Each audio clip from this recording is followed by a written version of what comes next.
Family Stadium in Norman. It's the 9th-ranked Oklahoma Sooners and the 22nd-ranked Texas A&M Aggies. The first meeting between these programs as SEC rivals, and the Aggies' first trip to Norman since 2011. Alongside the former Oklahoma Sooner Blake Brewster, I'm Chad McKee. Wouldn't say that conference play means that you hit the reset button by any stretch of the imagination, but you've got some data. 16, 17 games for both these teams. Blake, what does the data tell you about these two squads? Well, Chad, the pitching on both sides has been phenomenal. You'll see that tonight in two Friday night heavyweights, Shane Sadeo and Cam Johnson. The Aggies' offense have been dynamic. The Aggies nationally hold top 10 honors in batting average, on-base percentage, and slugging. The Sooners, on the other hand, are in the manufacturing department. They rank 4th in the country in stolen bases, almost averaging 3.5 a game. They're a team that kind of separates balls from strikes at a professional level, and they have a highly effective rate of scoring runs with 2 outs. Oklahoma has been able to score double-figure runs in 10 of 17. They've hit 18 home runs. Texas A&M, 32 home runs. As you said, a little more the power department. This illustrates it a little bit more. Texas A&M with that .344 batting average has them 3rd in the SEC. And Oklahoma, they will take a base on you. 122 walks on the season for the Sooners. That leads the SEC and is 3rd nationally. And the Sooners also lead the SEC in stolen bases, 56 of them. That has them 4th in the country. First time that the Aggies have worn this shades gray or the new anthracite gray uniforms they've got on tonight as they are ready to go. They've got a couple of additions back to the lineup in Chris Hakopian and Wesley Jordan, who have been out extended periods this season. And in their absence, Caden Sorrell has been excellent. He's in the number 2 spot. Gavin Grahovac is up there in the top spot. And then Hakopian and Jordan back-to-back and back in the lineup. Jake Dewar, Nico Partita, Terrence Keel II, Bear Harrison, and Boston Kellner. Some good freshmen in the lineup as well tonight for Michael Early. And for the Sooners, Skip Johnson's got this guy, and he is a horse. Cameron Johnson, LSU transfer, his 2nd season in Norman. He started 4 games, 1 no decision, and a 3-0 mark. The key thing for him this year, Blake, 32 strikeouts and only 5 free passes he has issued. Yeah, he's been in the zone a lot more this effectively. 2.11 ERA, 21 in the 3rd innings pitched. He's going to come at you with a fastball at 95, mix in the changeup to righties, and wipeout slider to left-handers and right-handers. Conference play is underway, and it feels so good on what's a gorgeous Friday night here at newly named Kimry Family Stadium in Norman. Temperature about 78 degrees, just kind of a gentle breeze out of the south tonight. And quickly 2-0 to Gavin Grahovac. Orange, California native is Grahovac.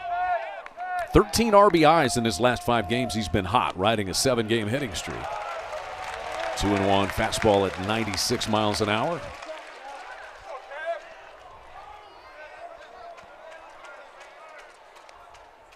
Oklahoma outfield is straight away. And 3-1. Now, you do have to be careful of the sun right now. It's in a tough spot with a 6:30 local time start. Those guys out in center field and right field in particular are going to battle the sun on fly balls, at least for the first inning or so tonight. 3-2 as Grahovac fouls that one back. Yeah, we started this one late enough to understand that the ball's not going to go from light to dark as it normally does, getting that 6:30 start tonight. But in the outfield, it's going to be tough. Got to use the gloves to keep the ball out of the sun. Payoff pitch to Grahovac. He is downstairs. It is a leadoff walk for Gavin Grahovac. Trying to set the tables. This is the first time since game number 2 this season that Texas A&M has had this lineup with everybody healthy. And so now Cameron Johnson has to deal with the base runner, only the 6th free pass that the left-hander has issued in now 5 starts this year. Here's Caden Sorrell. Lefty-lefty matchup. And LaChance holds against Grahovac over at first. Sorrell out of Highland Village, Texas, went to Flower Mound Marcus High School. And he's been around. Became a starter on their College World Series team in 2024. And that was about the 3rd week of the season. He's been in the lineup virtually ever since. As Cameron Johnson misses a little bit downstairs. So he has fallen behind the first 2 Aggies hitters.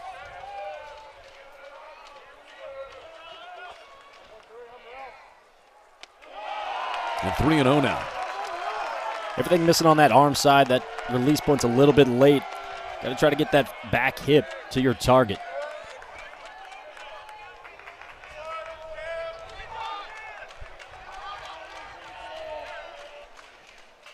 The 3-0. That's a 4-pitch walk.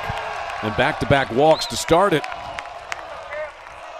The Aggies can be very offensive and do not usually require a lot of help, but Cameron Johnson has given them some help here in this first inning. And that has drawn Brendan Brock, the catcher, out. All the infielders will get in on the conversation just to kind of calm the nerves, it feels like, of Cam Johnson. He's been good, as we said. This is start number 5. Wins over Texas Tech, Coppin State, and Gonzaga. Had a no decision last week against Santa Clara.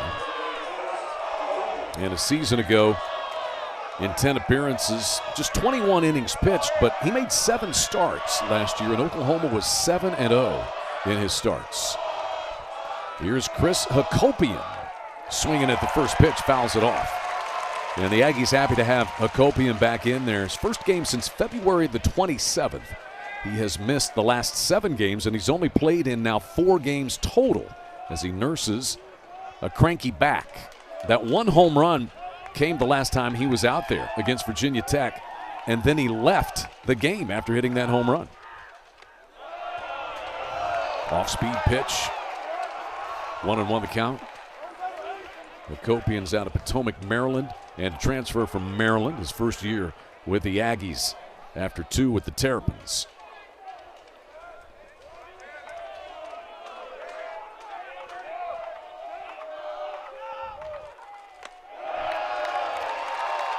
Two balls and a strike.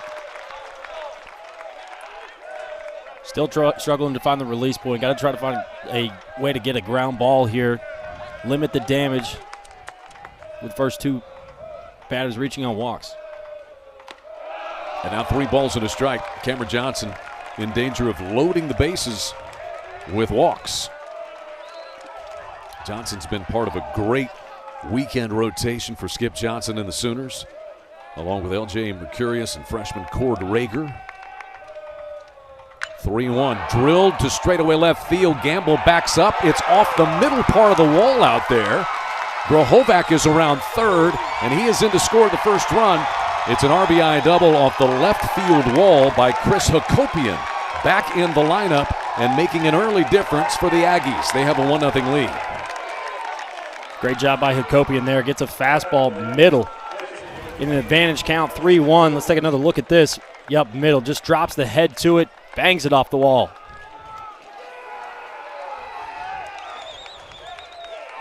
Still nobody out. Runners at second and third. So Hakopian back in there tonight. And this first pitch is low and away to Wesley Jordan, who is also back in the lineup. He's missed the last 10 games with a groin strain. Last played on February the 21st. Only his 7th game total.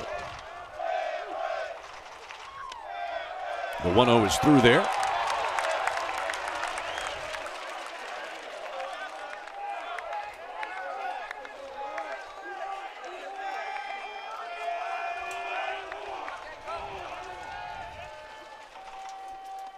Goes after that breaking pitch, one of the best pitches that Cameron Johnson has thrown. Maybe that's one that gets him back on track, Blake. Yeah, sometimes that slider will get you that release point to the fastball back to the glove side. Good adjustment there.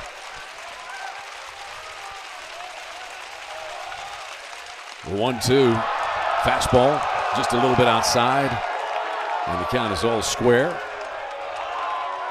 Hakopian's double, by the way, was his first of the year. As we mentioned, limited playing time, though. Only his 4th game of the season because of that back injury. 2 balls, 2 strikes, and a full count. First base is open. Wesley Jordan, senior out of Highland Village, Texas. And he's transferred from Baylor. Before that, he was at Navarro Junior College. First season in College Station. Payoff pitch, low and in. 3rd walk of the inning, and the bases are loaded. Gonna get a visit from Skip here. Try to get him calmed down. Bases loaded. You got the double play back in order here. Just got to try to limit the damage. Skip Johnson, such an excellent pitching coach, and so good at working with Cam Johnson. The progress, he said, he has just loved the growth of Cam Johnson. He has attacked the zone, but so far tonight he has struggled a little bit with that. And he's kind of likened him to, you're like a race car driver in a new car. You know you can go 180, but you're better off cruising along at 165. Yeah, it's talking about learning how to pitch. Just because you throw 95 doesn't mean that it'll be over the plate. Got to find a way to get it back in the zone, be competitive in at bats. So it's 3 walks and a base hit. Still nobody out, and a run across for the Aggies. Jake Dewar, the left fielder, is in for Texas A&M. Shows bunt. There's a strike. More of a get-me-over fastball there from Cameron Johnson. Yeah, 92, taking a little bit off of it, just trying to throw strikes here. Jake Dewar out of Flower Mound, Marcus High School. Prior stops at Florida Atlantic and TCU. There's more gas on that fastball, and the count is 0-2 on Dewar.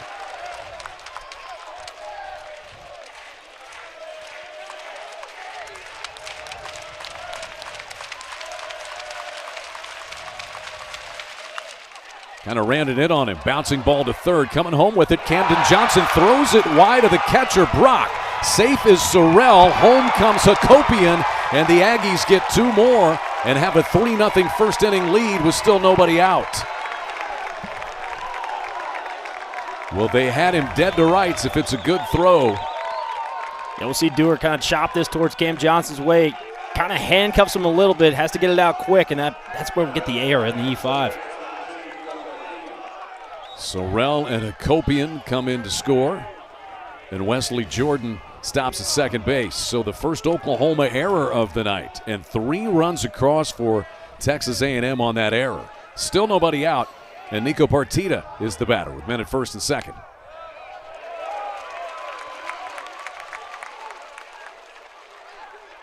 Aggies doing a nice job pushing the envelope here in this first inning, getting a 3-run spot. Good job by Hakopian, not stopping. Playing aggressive here in the first inning. That one blocked by Brendan Brock. 1-1 the count on Partita. First inning trouble for Cameron Johnson. Base traffic from the get-go.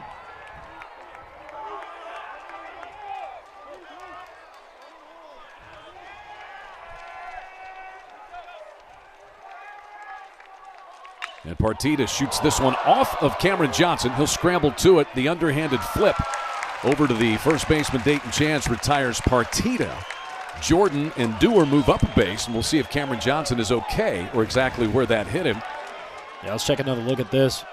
Great swing straight up the middle. I think it catches him right on the left hand, Chad. Yeah, that hurts. I think you call that a kick save and a butte, but it was the hand. Not a butte when that is a valuable left hand of Cameron Johnson. And we'll see if he's able to continue. Obviously, great concern anytime, but especially the start that Cameron Johnson has gotten off to this season. He's had a little difficulty here tonight. The numbers a season ago, 7 starts, was 2-0, and so far this year, markedly different in the strike throwing department. I mean, look at that bottom line. Ks to walks a season ago as opposed to this year. Same amount of innings, right? Been really good, been in the zone, a little bit uncharacteristic for him this year. To allow 3 first inning walks, no help from your defense on the E5, but just trying to find a way to stay in this game at this point. Man, you just never know. And it's hard to tell with the ball coming in that hard. Where did it get? Did it bend a finger back? Did it get a nail? Did it just hit off a bone on that hand?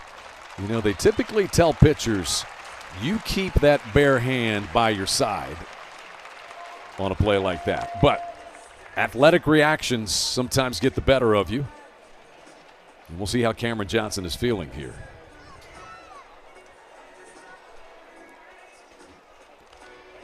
A little grimace, looking at the fingers. Mm-hmm. I think he's going to say he's okay. He's a tough kid. Partita did a nice job staying up the middle. That ball was scorched. Cam might have saved a run on that. Yeah, if he does not get a piece of it, that gets into center field in all likelihood. Let's look one more time. Really want to see with this contacts. Good job, Arteta. Kind of a tough angle, get the behind view, but I think it hits off the finger. So he will stay in the game. And it looks like a little bit of activity. No, maybe some will stir out in the Oklahoma bullpen. Skip Johnson typically won't have anybody up and loose, but injuries change things this early in a game. Aggie runners are Jordan down at third, Dewart at second, and here's Terrence Keel the second.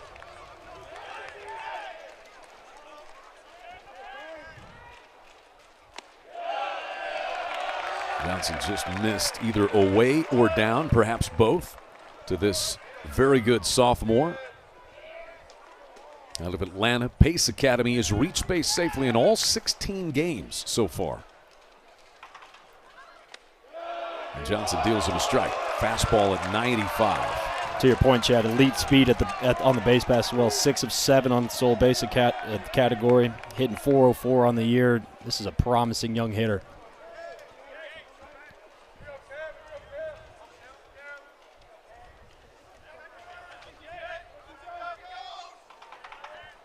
One, a shot backhanded at first by LaChance. He looks the runners back and gets out number 2.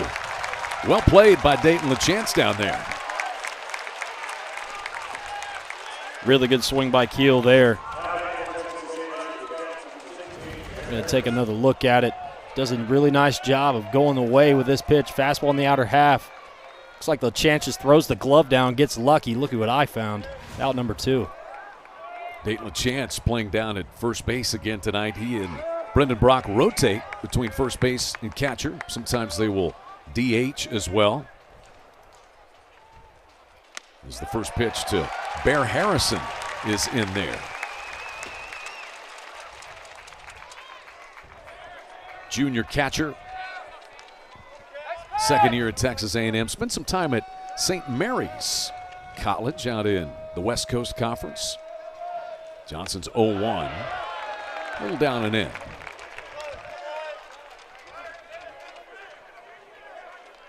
Ten home runs a year ago for Harrison in 44 games. And so far this year, he's clubbed 2 home runs, driven in 4. 2 balls and a strike. Aggies have an RBI double from Chris Hakopian, who they welcome back to the lineup tonight. And then 2 runs scored on a throwing error by Oklahoma third baseman Camden Johnson. His 3rd error of the season. 3-0 Texas A&M. Went around. That one goes off of the catcher Brendan Brock, and scooting in comes Wesley Jordan from third. So it'll be a strike, likely a wild pitch, and definitely a 4-0 lead for Texas A&M. This is tough luck right here. You're going to see a changeup. Brock just trying to glove it behind the plate. Gets a little bit lackadaisical. Ball scoots away. Maybe pass ball there. So Oklahoma, a couple of defensive issues. And they've been a good defensive team for the most part this year. They call that a pass ball that scores Wesley Jordan.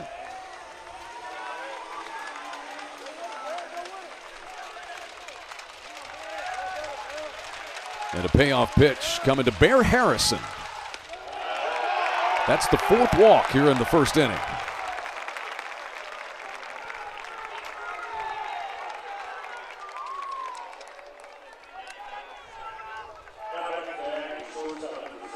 Ninth batter coming to the plate here in the opening inning.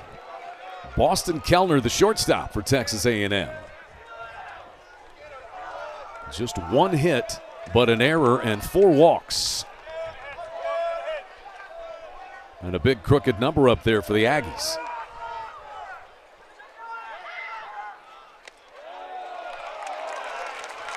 And plate umpire James Ainworth. He is joined out there by Eric Gaucher at first. Steve Mattingly is the second base umpire, and Jordan Farrell is down at third.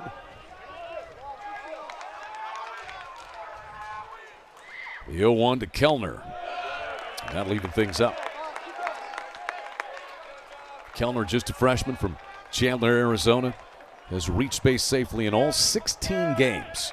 Nico Partita and Boston Kellner have been regulars as freshmen in this Texas A&M lineup. The 1-1 pitch, a little bit upstairs. Michael Early said these two freshmen are guys that you just kind of sweat the draft, and you know when they make it to school, they're going to be in the lineup. Right now, absolutely.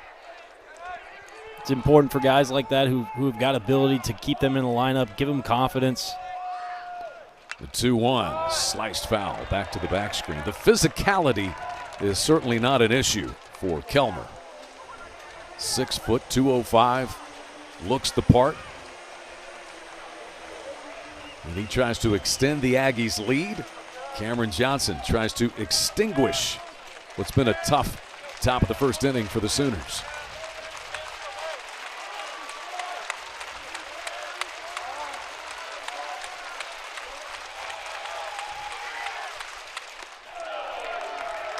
Full count again. Fastball misses low. Pitch count up to 36 for Cam Johnson. Aggies doing a nice job extending this first inning.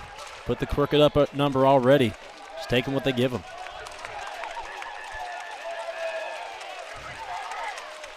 There's the payoff pitch. Fly ball down the right field line this time. Alec Blair is out there, a freshman having to battle the sun, and he makes the catch.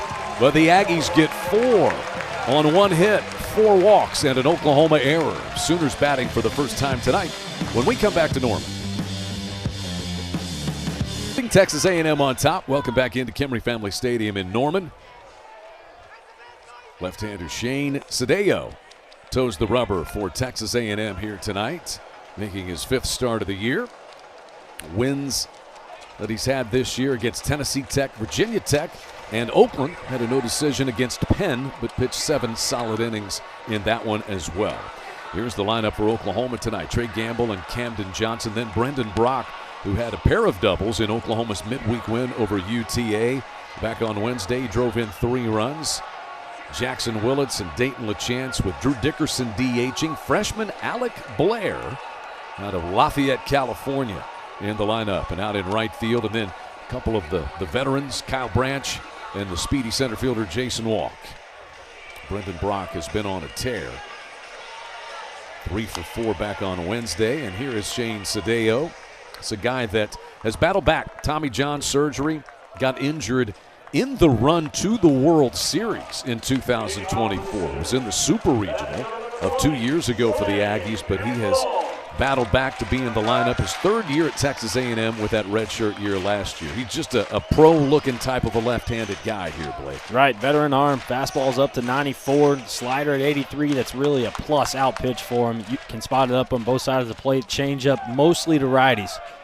And the Aggies shift from the get-go here against Trey Gamble. 3 infielders over on the first base side as Gamble swings away. Trey Gamble, the senior from Alpine, Utah, transferred from Salt Lake Community College. And he gets on base. 16 walks. That is 7th in the SEC. Rips this one, and he goes to the opposite field. Down the left field line it goes. Jake Dewar scampers over to it, throws it back in, but not before Trey Gamble starts something for Oklahoma with a leadoff double in the first. This is just a really good piece of hitting. It's a fastball away. Nice job staying short and quick to it to shoot it down the line. Trying to get something going for the Sooners in the bottom half of the first. Shift on. Beat it. That's how you beat the shift. Take what the defense gives you. You know, that sounds like something you say in football and basketball, but it works here on the diamond too, right? Works here. I kind of like the Tiger Woods fist pump at second base too. This one popped foul out of play by Camden Johnson. That's double number 2 on the season for Trey Gamble and double 38 for Oklahoma as a club. Camden Johnson, the Wichita State transfer, climbs in.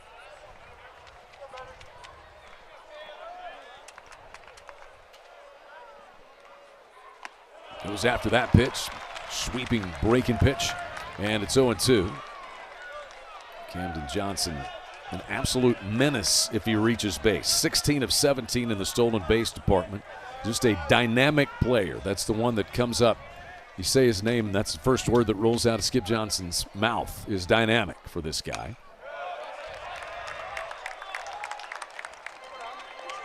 Camden Johnson had an inside-the-park home run earlier this year. Just really fits what Reggie Willits and Skip Johnson, this Oklahoma offense, want to do, doesn't he? Right, separates balls from strikes. It's a really 1-2 punch with Gamble. Johnson here at 1-2. Guy that can just really change the momentum of a game with one swing, one at bat. A little upstairs from Sadeo.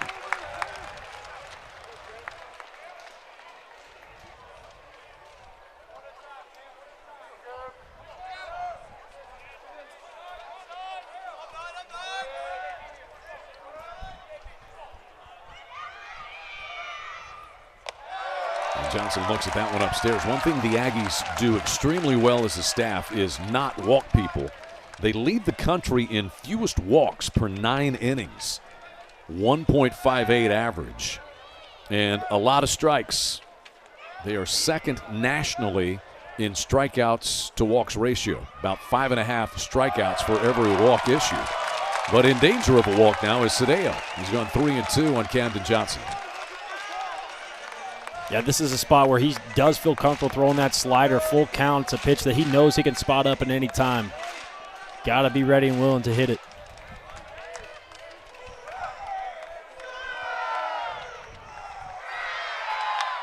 Ripped, but right at the second baseman, Hakopian. And there's the first out in the first. A line drive off the bat of Camden Johnson. And Hakopian barely had the move. Then he gets the slider, Chad. Hangs up a little bit. Good swing on it. Just a little bit of a top spinner right to Hakopian.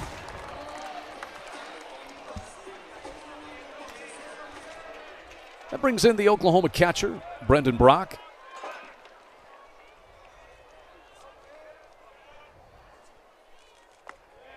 And a first pitch strike in there to Brock, transferred from Southwest Illinois Community College, and leads Oklahoma with 4 homers and 21 runs driven in.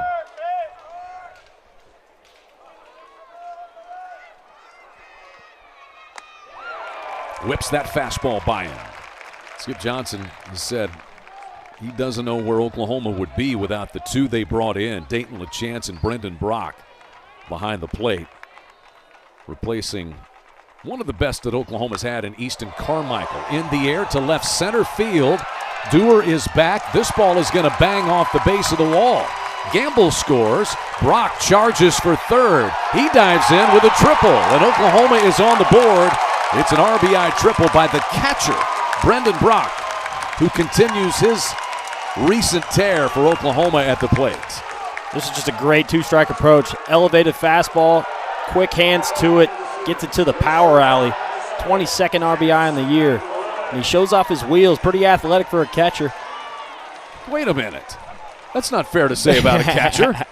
He's more athletic than me, I'll tell you that right now. He's pretty athletic for a guy that size. That's a big fella motoring around the bases.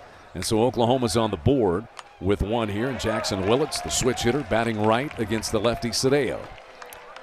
You're right. I should apologize to that. You know, it's kind of like the hockey goalie. You think they're just big, burly guys just trying to be a brick wall, but they can do the splits, right? Be an athlete. Right. Jackson Willits is driven in 16. 1 home run for him. Pretty good little change-up there, Blake. Yeah, keeping the right-handers off balance with the change-up. Looks like a fastball coming out of the hand. Spots it up on the outside corner. Great pitch. Jackson Willits drove in a run in each of Oklahoma's first 10 games of the year. Lifts this one out into center. Sorrell is there. Tagging at third is Brendan Brock. Catch is made, and that gets the job done for Oklahoma. They have scratched back with 2 runs after the Aggies got 4 in the top of the first. Jackson Willits drives in his 17th run of the year. Brendan Brock scores after his RBI triple. It's a good at-bat by Jackson Willits right there. Professional AB. Moves the hit spot out front. Runner at third base, less than 2 outs, just trying to elevate. Does it right there for his 17th RBI in the year. And the bases are clear. 2 gone And Dayton LaChance, riding a 9-game hitting streak, stands in.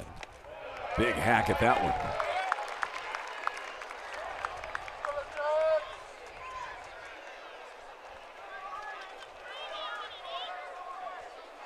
Did you get to watch any BP today? Yeah, I got here after Dayton LaChance put on his show, though, right? Right. He was banging balls all over the scoreboard in left center field. How far out there is that? I mean, you used to hit him out there. They'd get the tape measure out. Oh, goodness. No way. So, I remember Bobby Witt doing the same thing when he came up for a couple little showcase appearances. Okay, so 405 to straightaway center.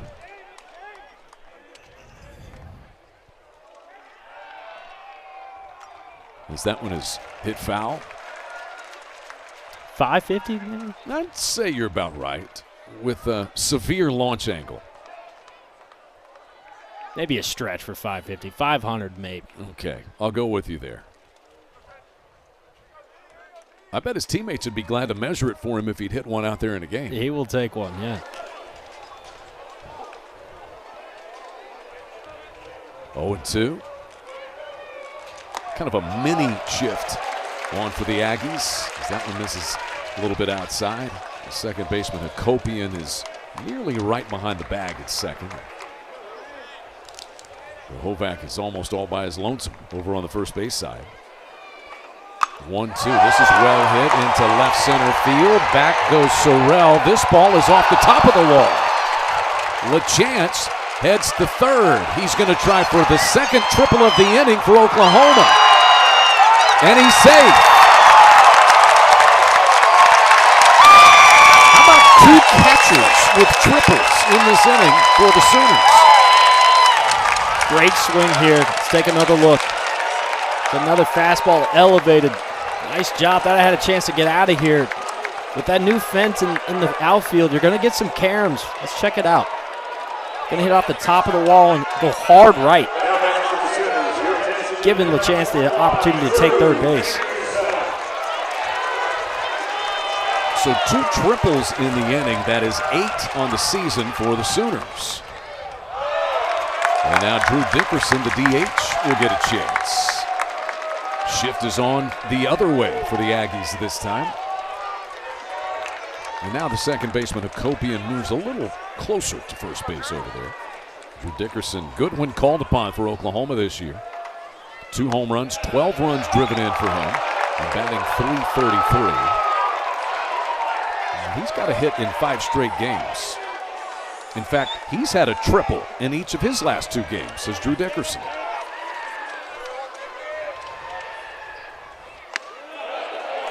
Good looking 1-1 breaking pitch. Man, this is the kind of game the fans can get into from the get-go, isn't it? Right. Both ways. It's like a packed house. Yeah, on a Friday night, lights are coming on. 1-2 just misses down and in. Dickerson, a guy with power to all fields. His 2 home runs have come to right field this year. Guy that has really proved himself as a guy that can stay in the lineup and produce for you. 2-2 is pulled foul for the Oklahoma dugout. You mentioned the stadium enhancements, improvements that are happening at Kimry Family Stadium. A lot of construction is going to go on once the regular season is over with, but you see the new outfield fence. It is clear out there, and they invite fans to come down, as they do quite a bit. Now the bullpens are out in the outfield. Previously, you had one in foul territory down the right field line and one down the left field line. You see the upgrades approved. They'll have a beautiful project number 2, the team and fan facilities, the new L. Dale Mitchell Plaza that you will have here at L. Dale Mitchell Park, formerly now Kimry Family Stadium, as Dickerson lifts a fly ball into right center. Sorrell is there, and the inning's over. But Oklahoma answers the 4 spot that A&M got in the top of the first. The Sooners get 2, and we got a 4-2 ball game headed to the second. Everything off the field, the baseball part, never difficult for him. He was on the staff here 5 years, including that College World Series, and they've gotten off to a great start. Just the lone loss to top-ranked UCLA. Yeah, we got to remember this team was ranked number 1 going into the preseason last year, ended up having a disappointing one, but have gotten back on the right track. We'll see if Cameron Johnson can get back on the right track. The first 2 pitches of this inning do not indicate that. He walked 4 in the first inning. And there's a fastball in there for a called strike. 43 pitches now. As Grahovac bats for the second time, he walked and scored. He scored on Hakopian's 2-run double.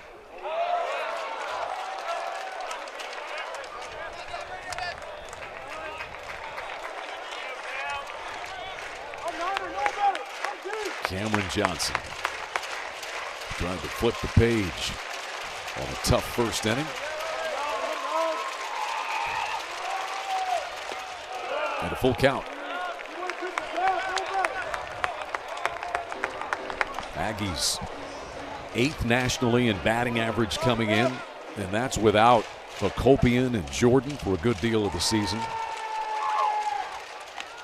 Went after that one and couldn't quite catch up, but a tailing fastball.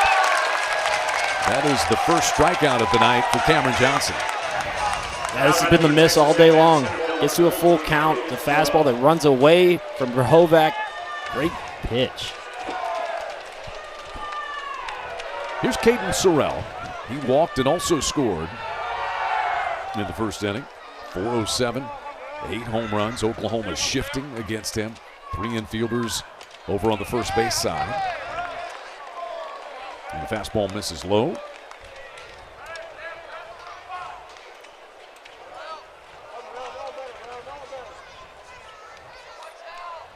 Sorrell bouncing ball right into the shift. That's the shortstop. Willits picking it up. 2 gone. How do you write down in your scorebook, and for people who keep scorebooks at home, when the shortstop, that's position number 6, fields really at second base, which is the number 4 spot on the infield? Well, I'm going to call myself out. I wrote it down as a 4-3 and then had to erase it and put it as 6. Yeah, it's the shifts have made a disaster of many scorebooks. Mine looks like chicken scratch, so I wouldn't give any advice to any scorekeepers out there. Mine too. Hakopian swings at the first pitch. He had that big RBI double in the first inning to get the scoring started. The 0-1.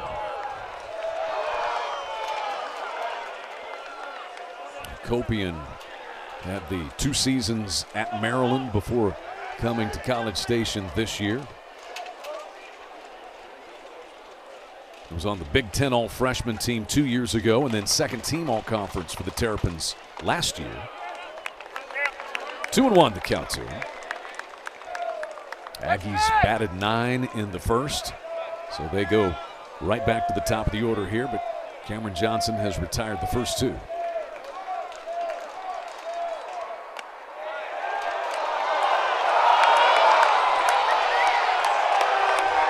Off-speed pitch. Cameron Johnson's done a nice job.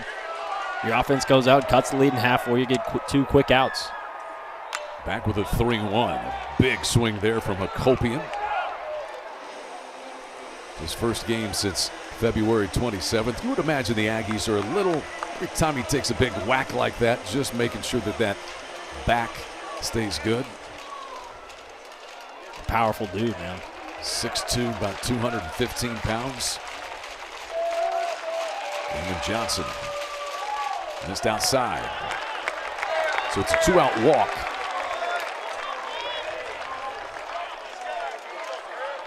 Cameron Johnson has now issued 5 walks. And most critically for Skip Johnson and the Sooners as well, he's thrown 56 pitches now. 9th year as head coach of the Sooners, as Skip Johnson was pitching coach prior to that. Made it all the way to the championship game in Omaha in 2022 before falling to Ole Miss in a couple of games. The Sooners, just incredible what they do with their pitching. It honestly is. 3 of the last 6 years, they've lost their entire weekend rotation, including this past year when Kyson Witherspoon was drafted first round by the Red Sox. His brother Malachi, second round by the Tigers. And Cade Crossland, who was their regular third-game starter, he was a fourth-round pick of the Cardinals. But it helps when you've got talented guys like this one on the mound just waiting to move in.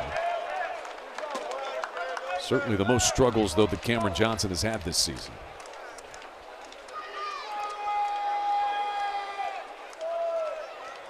Wesley Jordan walked back in the first. Flinches on that fastball just a bit.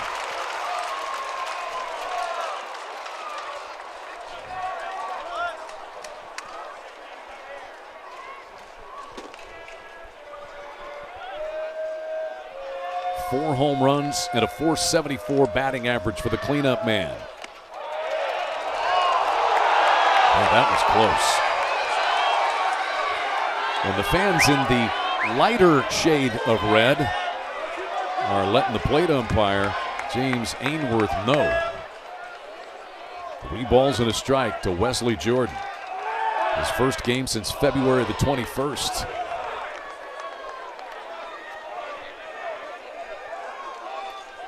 And the zone may seem a little bit tight, but you've got to establish it, right? You got to give Ainsworth something behind the plate to get used to. You got to be in the zone to get the calls. 3-1 is whacked foul by Jordan. We mentioned spent time at Baylor the last 2 seasons. Prior to that, he was at Navarro Junior College, 2022 and 2023. Skip Johnson was a long-time head coach there at Navarro. Went to Texas with Augie Garrido, and now here in Norman. Tried to get him that time, pulled a string on him, and Wesley Jordan was up to it, fouling that one off. Yeah, good changeup with a full count. Looked like Akopian was on the move from first on that pitch also, but with a 3-2 count and 2 down, he's going to get that head start.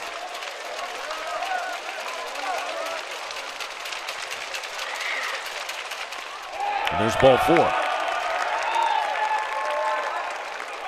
Second time that Jordan has walked, and Akopian will move to second. 6 walks now for Cameron Johnson so far. And Jake Dewar will be the batter. Dewar hit that chopper to third, and Camden Johnson threw the ball wide of home plate in the first inning. The Aggies got 2 runs on the play. Chance to separate again here for Texas A&M. Cameron Johnson peppers a fastball at 94 right through there. Just struggling to find a rhythm. Every once in a while he'll get on time with a fastball, but the miss has been on the arm side. The action is late. There now is activity in the Oklahoma pen. There's a good 0-1 fastball. I mean, it comes out easy for Cameron Johnson. 94, 95, 96. He's a big dude, right? So when he strides, he's halfway to the plate. 6'6", 255. His 0-2, strike 3 call. So 2 strikeouts in the inning, also 2 walks, and 2 left by the Aggies. 4-2, Texas A&M leads this SEC Conference opener in Norman. Series back in 2022. What a run it was for Skip Johnson. There's Jimmy Crooks, who's now with the Cardinals.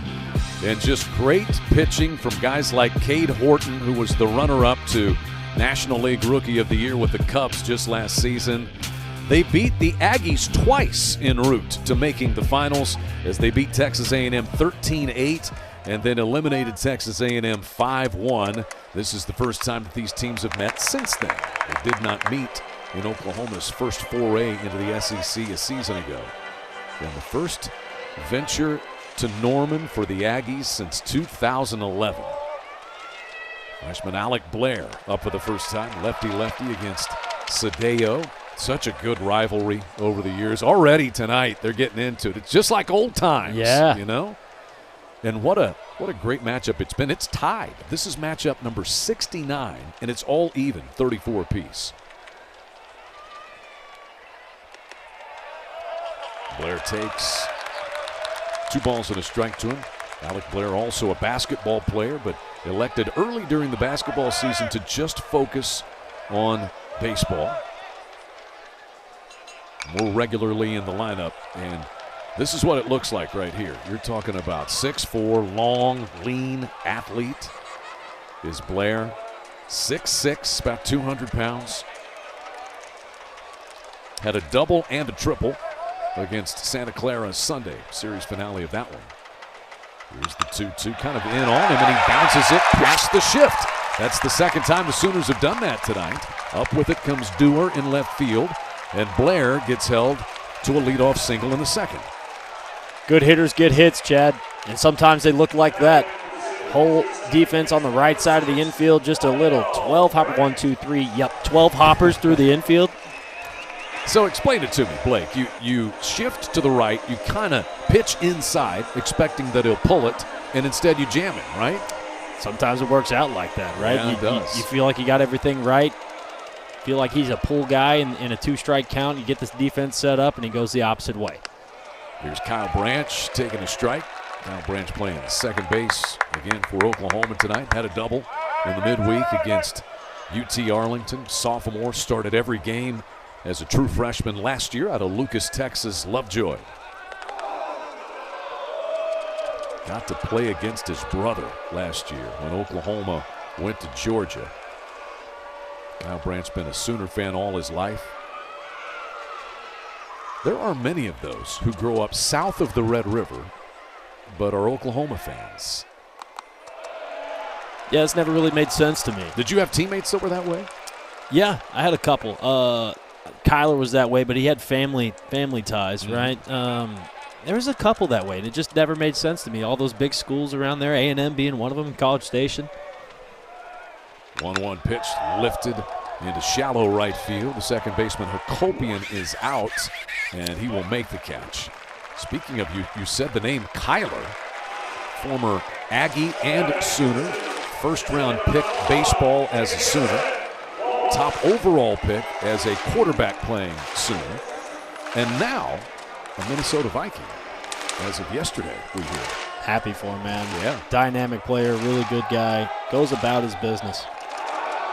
You know, somebody said the other day, they were talking about the speed that Oklahoma has with all the stolen bases, and somebody said, who's the fastest guy to play in, Norman? I think Todd Butler, who's Oklahoma's recruiting guru, basically.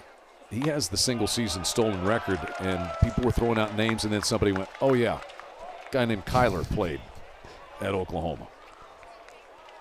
This guy can run, too. Jason Walk.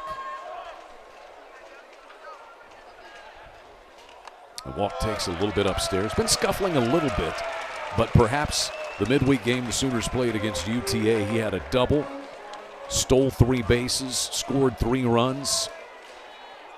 Stole home, too, right? That he did. The 2-0 whacked foul over the top of the back screen. This is a full house. I mean, I would go as far to say that it's standing room only up on the concourse. That just gets you closer to the critical nutritional needs that you may have at the ballpark. Absolutely. You're not getting that on the berm, but you're getting a good view out there, right? Plenty of people out there, too, supplying their own nutrition. Jason Walk dumps one over into what used to be the visitors' bullpen. That's another element with the bullpens now in play and the fans right there. Now, they're separated by just like a chain link fence, the fans and the guys out in the bullpen. And you can talk to the corner outfielders. Throw over that chases Alec Blair back in. Oklahoma, 56 stolen bases as a ball club. See, there you go. Like if you're those fans sitting right there, guys get up in the bullpen. You know, the bullpen guys can talk to the right fielder and left fielder for the opposition.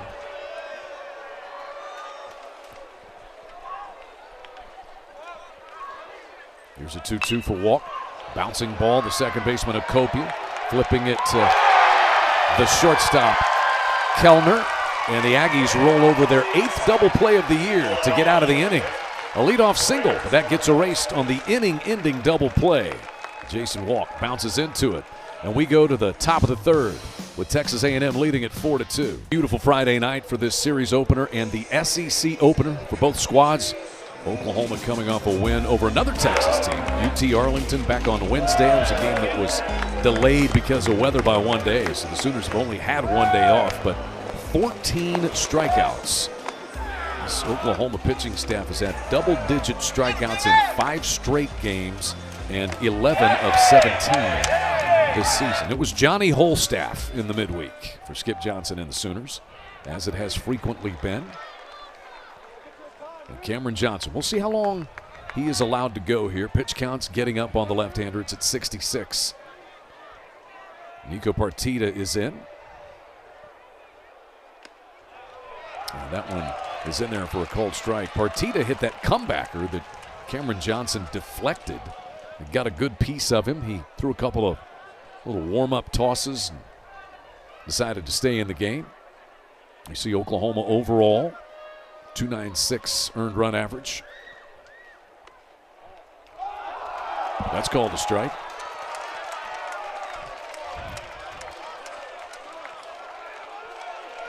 Neither team really happy with the strike zone tonight. Something you just got to deal with, man. You got to understand it, where it's at. Figure it out on both sides. 1-2 to Partita. I challenge you, Blake Brewster, to find me the last game where both fan bases were enamored with the plate umpire. Not his fault, right? He's just doing his job. Just trying to do a good job back there, man. Got to get a rapport with him. Shake his hand. How's the family? Did that work for you? No. Never? Never. They'll punch me out every time, man. Thank you, sir, as I walk back to the dugout. Appreciate it. Yeah. My regards to the wife and kids. 3-2 to Nico Partita. Freshman out of Manville, Texas. Leads this team with 21 runs scored. And he shoots this one toward left field. Maybe a little bit of a late break there for Trey Gamble, but he's able to come in and squeeze it. Yeah, it's a topspin line drive. Tough to read off the bat. Looks like it's drilled. Good job by Gamble coming in, breaking hard to make the play. Gamble solid out in left field for Oklahoma this year. Cameron Johnson will deal to Terrence Keel. Keel hit a hard hit ground ball to the first baseman Dayton LaChance for an out, his first time.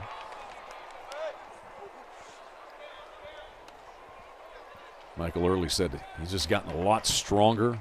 So some of those soft line drives are now hard hit balls like we saw in the first inning off his bat. 2 balls and no strikes.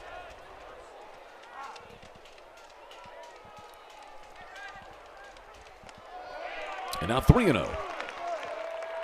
Walks have been the big issue for the big left-hander. He's issued 6 with 2 strikeouts.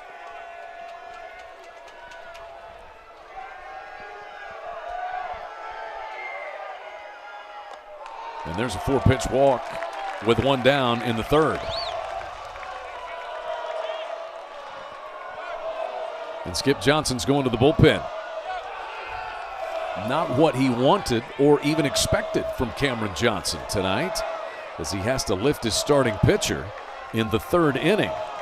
But a very good bullpen full of talented young arms, including freshman Xander Mercurius. His brother will start tomorrow. That's LJ for the Sooners. But it's Xander's game coming in from the pen in the 3rd. 4-2, Aggies on top. Freshman right-hander out of Las Vegas, Xander Mercurius, is on with 1 away in the 3rd, and walks just the problem for Cameron Johnson tonight. Blake, he has an early exit in his SEC opener this season. Yeah, didn't really have his best stuff. Just the release point was late. Every fastball seemed like it was to his arm side. Just couldn't find the zone, and that made it tough. Right? Sometimes you don't have your best stuff. You got to come out and find a way to win. It feels like he was trying to do that, but he's got to put this past him, man. I think he's been gone too far from what he was last season. He's made so many adjustments. He's got to find a way to put it past him. Cameron Johnson issued more walks in this game than he had his previous 4 starts combined. Only gave 1 hit, as you see, and only 2 of the runs are earned because of the throwing error at 3rd base in the 1st inning. But as you said, he's got to wipe it. This is only the SEC opener, and Skip Johnson and the Sooners will need him this season. So Xander Mercurius faces Bear Harrison and starts him with a little flip over to first base. The thing about Oklahoma's bullpen, Skip Johnson has said this. He has said, looks like maybe there's some problem with the telecom. Need a new flip phone. Give him the Nokia. That's the old analog. Yeah. Yeah, here we go. That's digital right there. Can you hear me now? Can you hear me now? Well played. 2.45 ERA, only 3 2/3 innings for Xander Mercurius. But this is one of those guys. Skip Johnson has said there may be as much talent on this staff as he's had. It's just a little inexperienced in certain spots. And this guy right here has it. He's just very young. Right, just trying to find the roles, right? This is going to be his 5th appearance, 2.45 ERA on the year, 3 strikeouts. A guy that has the ability. Big moment here in the SEC opener. Bear Harrison walked his first time up.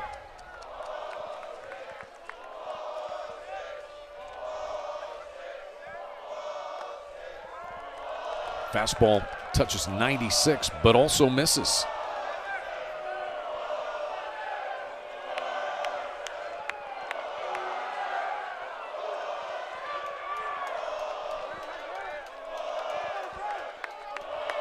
Keel has good speed over there at first base, but not going anywhere as a strike comes through to Bear Harrison. Bear Harrison, .519 on-base percentage that went up when he walked in the first inning. That on-base percentage leads the Aggies.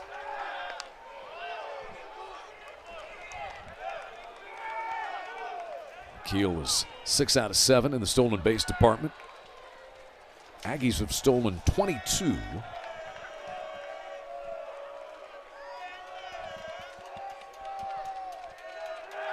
Pretty good sized lead. But Keel gets back easily. Terrence Keel's dad, Terrence Sr., played football for the Aggies and then had a lengthy NFL career.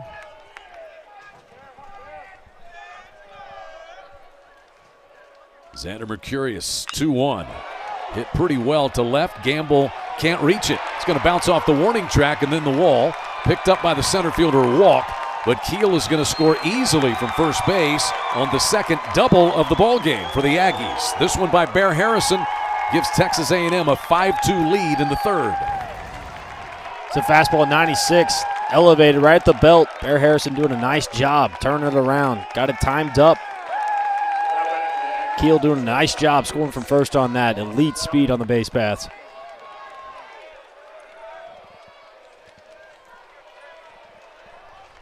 So Keel easily scores. It's his 21st run for Bear Harrison. That is double number 5 and RBI number 5 as well. Here's Boston Kellner. He hit a fly ball to the Oklahoma right fielder Alec Blair his first time.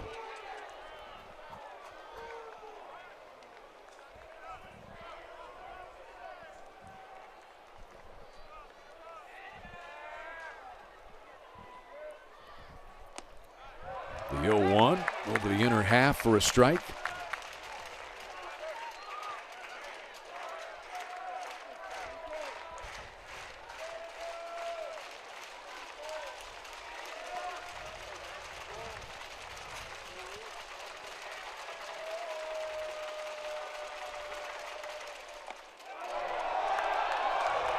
Over but low, and a 1-2 count. The Oklahoma fans not getting any happier with the strike zone. It's a good pitch there. Fastball at 96, low and away. Trying to expand the zone, get a chase. Sets up anything right here with a runner in scoring position. Less than 2 outs. There's a strike. 2 down in the inning, and the first strikeout of the night for Xander Mercurius. Yeah, he set that fastball up with a slider, dots it on the corner. It's a big pitch by the freshman. So the leadoff man, Gavin Grahovac, is going to bat for the 3rd time in 3 innings. He walked and scored in the first and then struck out in the second. First time, obviously, that he has seen Xander Mercurius.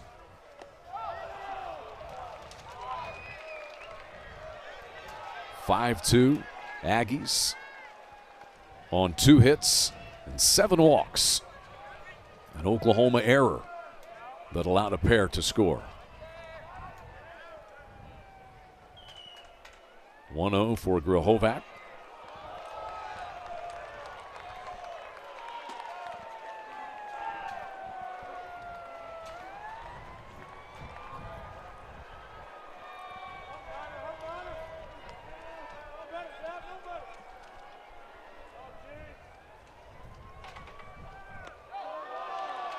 And now 3-0 the count.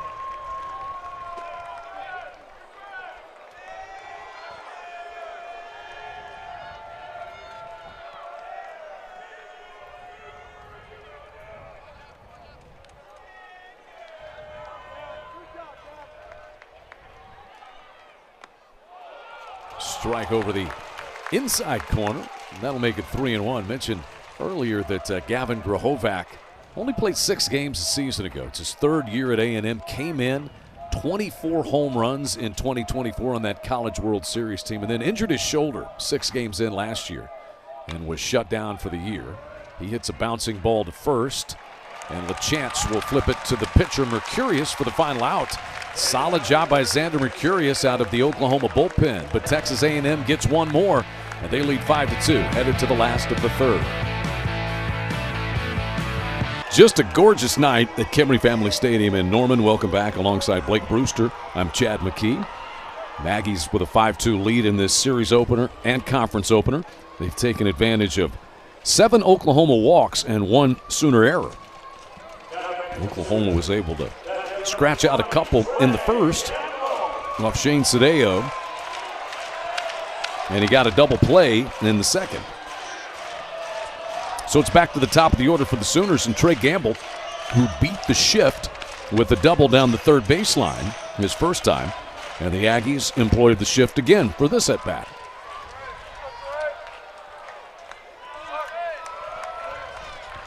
So if he beats the shift again, do you pull the shift off next time? No, you just keep riding that bike, baby. Okay. The analytics. And then when he grounds into it one time, you're like, yep, told you it worked. Had it all the way. Spray charts, baby, spray charts. Gamble batting .359, 3 homers, 14 runs driven in. And he scored one of the 2 Oklahoma runs in the first. Big whack at that one. Teammates call him Unk. 24 years old is Trey Gamble. Just steady and consistent.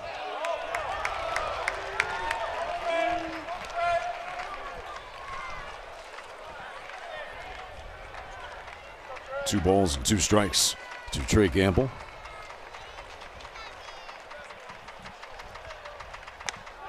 And there's strike 3 called. Just a fastball there. Good job by Sadeo coming back in that count from down 2-0. Spots up a fastball on the black. Putting on a pitching gem at this point.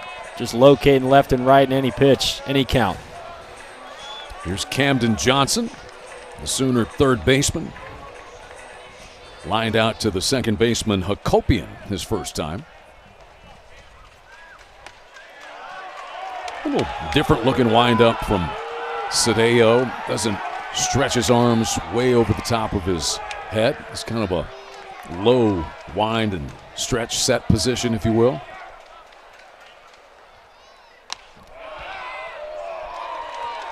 Yeah, pretty quick to it, right? Wouldn't call it herky-jerky, but it's a wide step. Almost past the pitching rubber on the third base side. This one is swatted foul and out of play by Camden Johnson. Camden Johnson, last year at Wichita State, batted .325 with 75 hits. Oklahoma got him out of the transfer portal, and he's been an immediate fit. 16 stolen bases.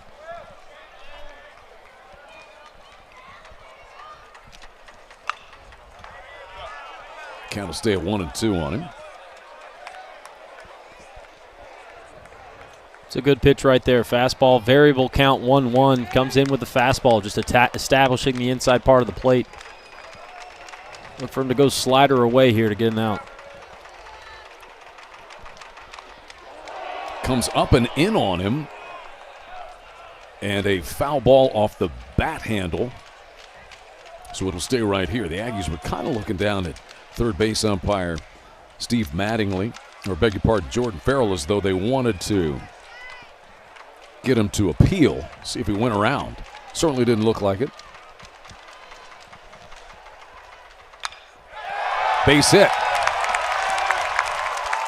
Johnson will take a big turn. He's going to try for 2, slide in there, and he is safe with a hustling double. We told you he's a menace when he gets on base. That's indicative of the type of speed that Camden Johnson has. Yeah, just hustling hard, right? Does a good job at the plate. Slider. Doesn't do too much with it. Keeps the front hip in. It's a really good job reading the center fielder, Caden Sorrell. Being a little bit lazy out there in the 8 position. Taking the second bag. Helmet comes off, head first slide, and trying to get something started for the Sooners. Here's Brendan Brock, who tripled.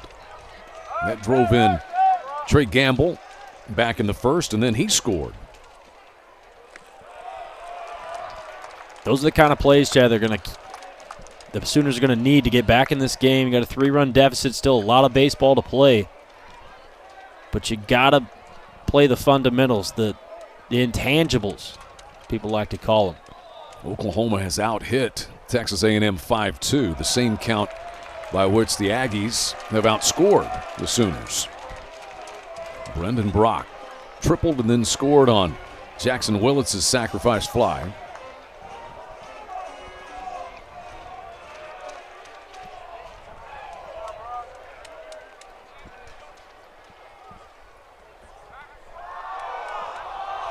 Sadeo bluffs Camden Johnson back in at second.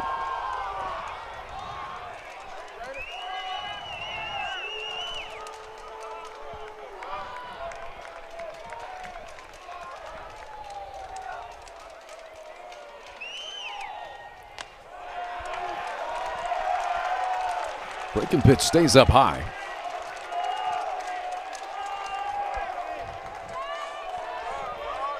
Sadeo has not issued a walk.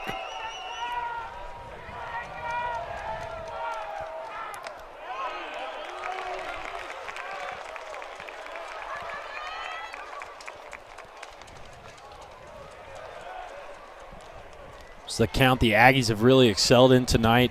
Getting to advantage counts. See Brendan Brock getting to a 3-1 count here.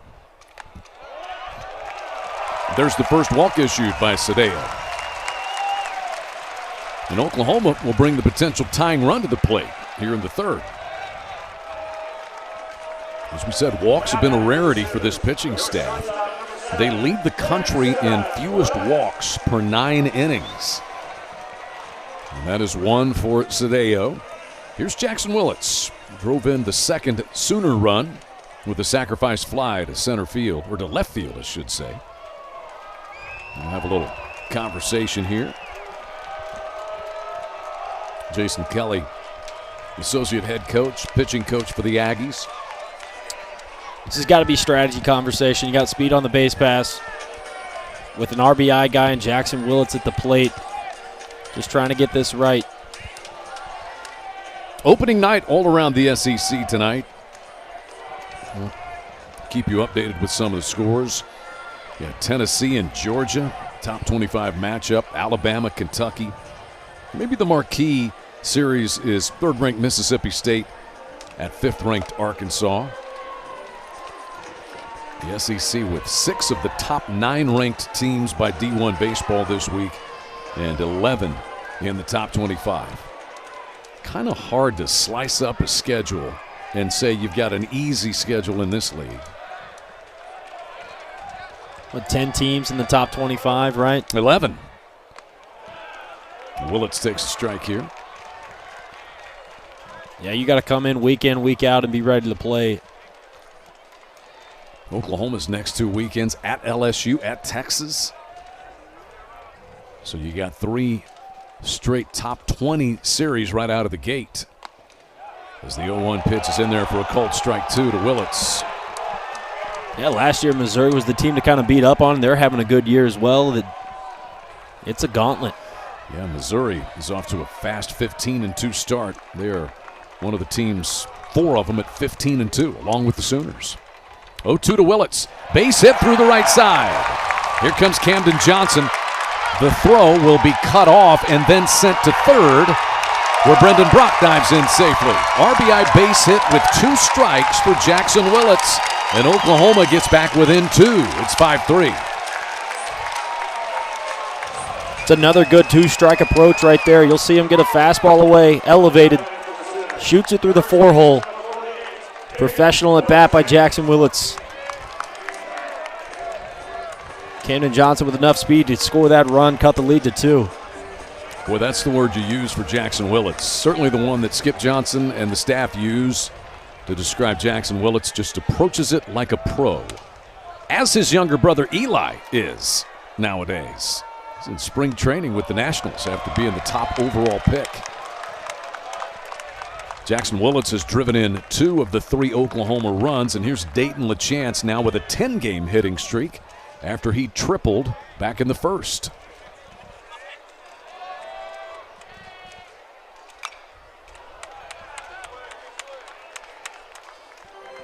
Good changeup right there by Sadeo. On the black, where LaChance can't get extended. Gets a rollover, even the count up to 1-1. 6 hits now for Oklahoma.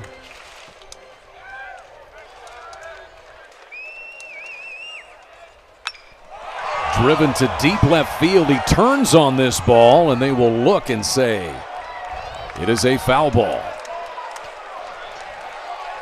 Is that over the scoreboard kind of pop you were talking about in batting practice? That thing was beat. That it was. Dayton LaChance was a junior college All-American at McLennan Community College. That was a season ago. He hit 21 home runs and drove in 104. Has not hit a home run as an Oklahoma Sooner yet. This is game number 18. Base hit into right center field. This one goes. Brendan Brock scores. Willits is headed for third. He slides in safely. Dayton LaChance is 2 for 2, and Oklahoma has made it a 1-run game on the base hit by their first baseman. Sooners just manufacturing runs. Another 2-strike hit. Look at this. Kids, watch this on repeat. Pulls a homer foul. Stays in the zone, uses the middle of the field. Change up away, doesn't do too much with it. So Dayton LaChance has now driven in 21 runs for Oklahoma this year, and the Sooners have the tying run at third base with only 1 out. Time going to be called here by the catcher, Bear Harrison, to visit and try to settle down Shane Sadeo.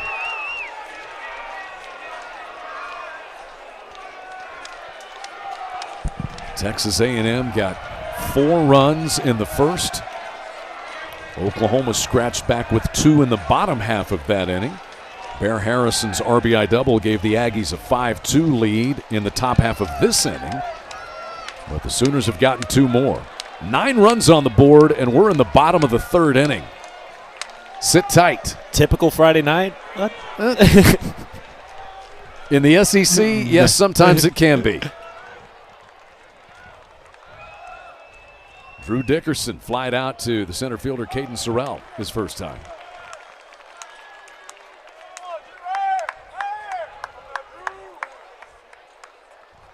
Sadeo coming back with a fastball, establishing the outside part of the zone. Strike 1.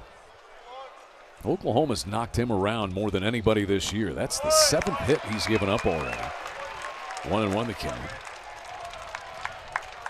5th start of the year for Sadeo.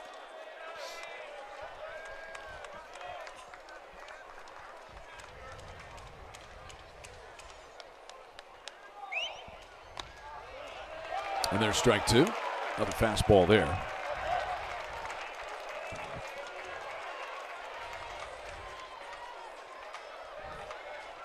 Double by Camden Johnson. Walk to Brock. And then back-to-back RBI singles by Willits and LaChance to get Oklahoma within a run. As Dickerson fouls that back. And you don't want to make so much of just one play, but the hustling double by Camden Johnson with one out in this inning, guys in your dugout, they feed off that. Yeah, it's a momentum changer, right?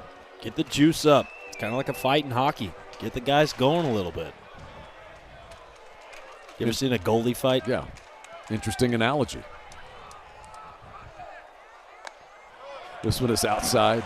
2 balls and 2 strikes. No, I get what you're saying.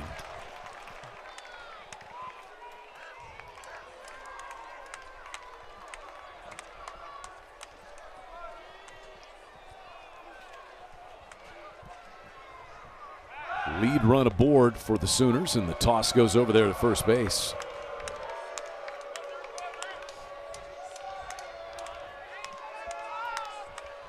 Just set the tone for SEC play with a good old-fashioned 5-hour back-and-forth, one-run game in extra innings right out of the chute. How about that? Nail-biter. Who's going to take the last lead? Big hack there by Dickerson, but he comes up empty. And that's a big strikeout for Sadeo. Yeah, that's what you get out of a veteran guy. Stay with the fastball the whole way through on that at-bat.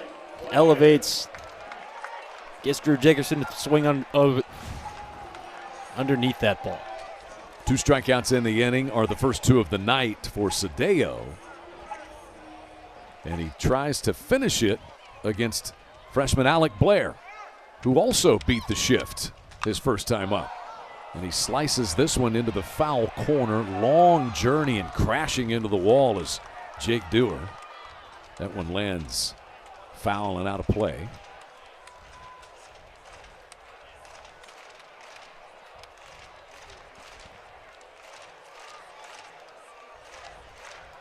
.69 pitches now for Sadeo here in the third.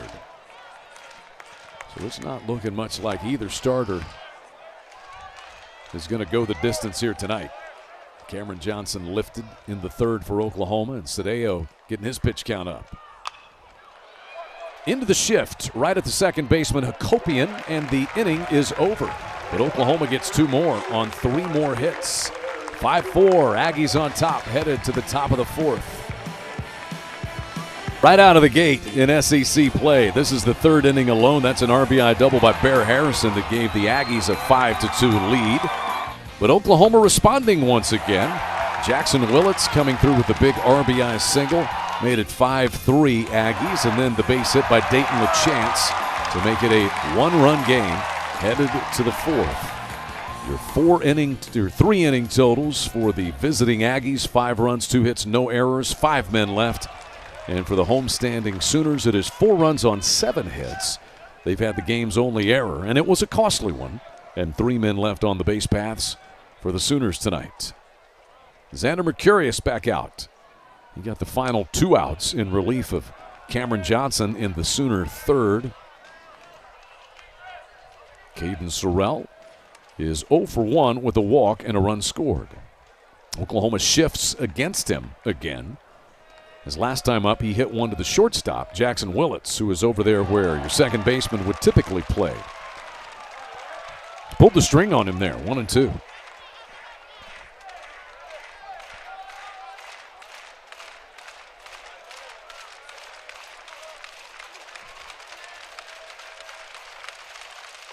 And got him. 97 on the fastball. It's a live arm out of a small frame, 5'10", 185. Elevates the fastball, a little bit of energy coming from Xander Mercurius.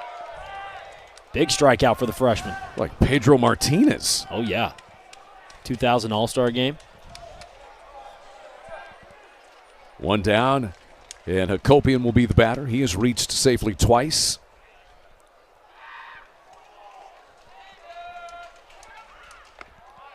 Takes a strike from Xander Mercurius. Hakopian making a return tonight. First game since February the 27th. 4th game overall, and he has produced. Doubled home run and then scored in the first, and then he walked in the second. Rips this one Past the diving shortstop, Jackson Willits. 2 hits for Hakopian. 3rd hit for the Aggies tonight, 2 of them from Chris Hakopian. Just a pure hitter. That's a great look. On time with the leg kick, down at foot strike with the pitcher, just in poetry in motion. Really great swing. Wesley Jordan, 2 walks tonight and a run scored. Also coming back from injury, as we talked about, sidelined with a groin injury.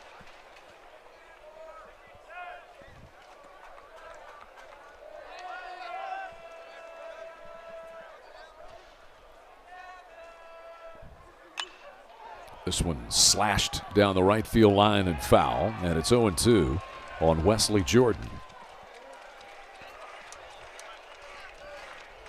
.474 batting average would lead this team, and a .655 on base percentage.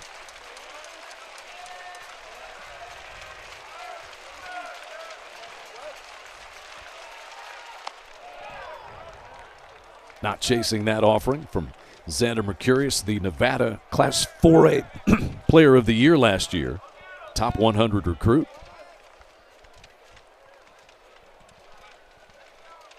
Just a calm presence in the box. Not a whole lot of movement, repeatable. Saw that from Hakopian in the last at bat as well. Just up and down the lineup. These Aggies have just really good approaches through the middle. Just trying to be on time.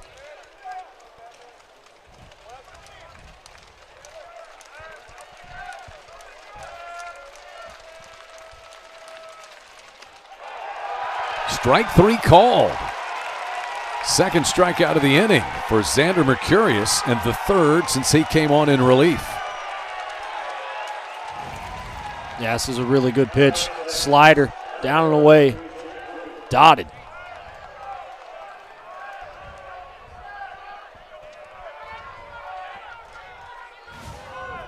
Don't think he appreciated that. Here's Jake Dewar. 0 for 2, has reached on an error and struck out tonight. Got SEC softball going on. We can see the lights of Loves Field, and Oklahoma and Auburn opening up their weekend series over there. College campuses are so much fun this time of the year. Not that they're not fun other times, but if you can't find something to do and you're a fan of athletics, then you need to open your eyes. Yeah, the overlap is great. You got gymnastics going on a little bit. You got basketball, softball, baseball, tennis, anything you want, man. Golf's starting up soon. Get out and watch. 2 down, the 0-1 pitch coming here to Dewar. In fact, these two teams, men's basketball teams, faced off last night. Second round of the SEC tournament. Oklahoma with a 20-point win. Porter Moser's Sooners are rolling. In fact, here in about, 25 minutes, they're going to take on the Razorbacks in the quarterfinals. Strike 2 called.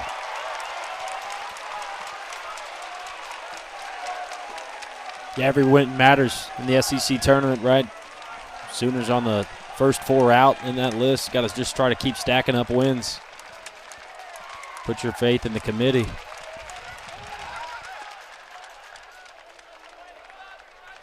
Couple of throws over there.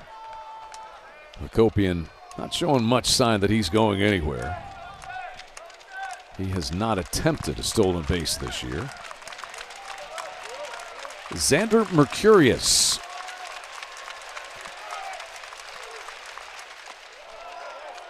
And 1-2 now. Jake Dewar, Michael Early said, the kind of guy that they wanted to get out of the portal. Been at Florida Atlantic a season ago, but got injured last March. In fact, it was about a year ago when he got hurt there at Florida Atlantic and was out for the year. So maybe a little under the radar in the portal after he spent a couple of years at TCU, but with limited playing time.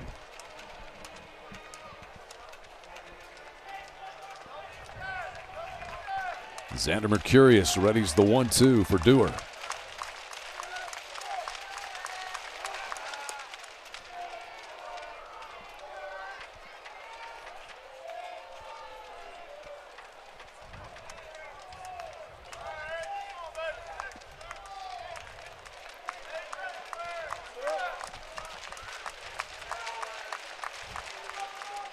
Went after that one, swung on and missed.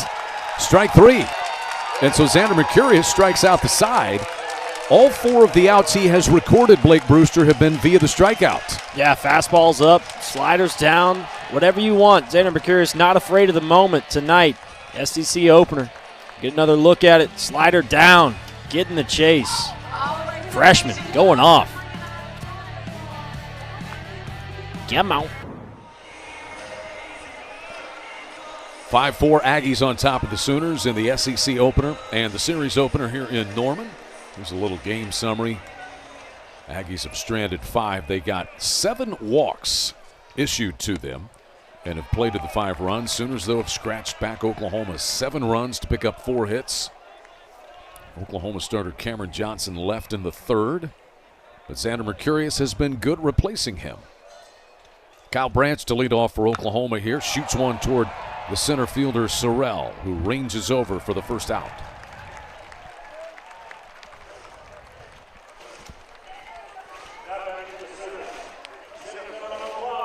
It's a good swing right there by Branch. Zato's not mixing too many barrels tonight, just trying to work with what he's got.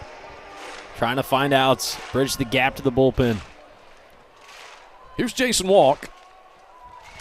Hit into a double play his first time up. Showing bunt here. You like that idea from Jason Walk? Love it. Guy's got tremendous speed. Can really turn a game around on the base paths.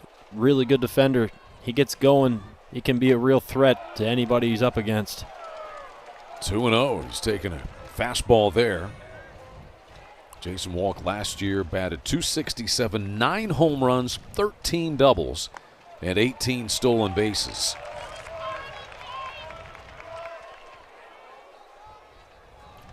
Batted .281 as a freshman 2 years ago.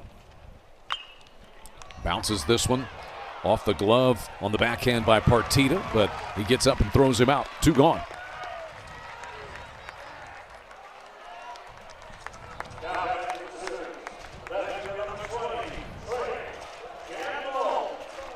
Back to the top of the Oklahoma lineup for Trey Gamble. It's 4 straight retired by Sadeo since Oklahoma broke through in that 3rd inning.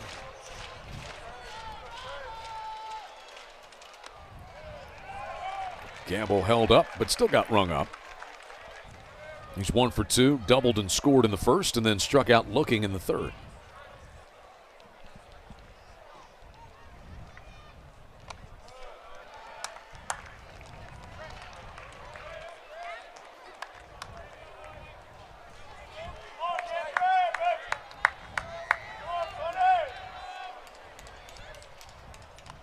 Up and in. Did it clip him on the batting cap? Did not. And he and plate umpire James Ainsworth having a little conversation there. Could hear a sound, but I believe it was the glove of Bear Harrison. He's mouthing that at God. Let's get another look. Yeah, you see the clear deflection. Yeah, I mean, almost by Sadeo's reaction. Did you see Sadeo's reaction? I didn't. So they're going to talk about it. It can be a crew-initiated review.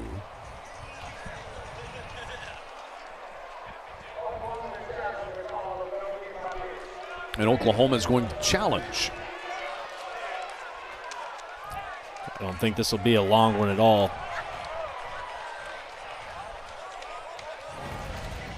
Take another look at the replay here.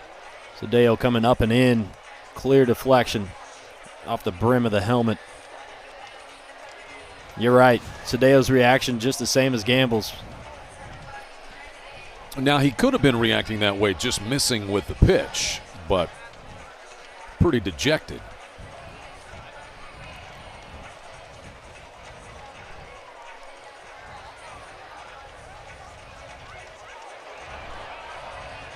There's our Hawkeye view. Get a good slow motion picture of this one.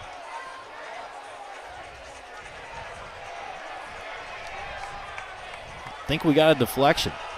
You can kind of see the helmet move. It's hard to tell if he's turning his head or that the ball's making that. It is a hit by pitch. You get two challenges. The centralized review that we have in the SEC now, operating from the SEC Video Center. Man, that expedites things. Thank you for that in the SEC. Being able to look at it in a central location so the umpires don't have to jog off and jog back in and have a look at it. Just a really efficient system. So Trey Gamble is at first base with 2 down.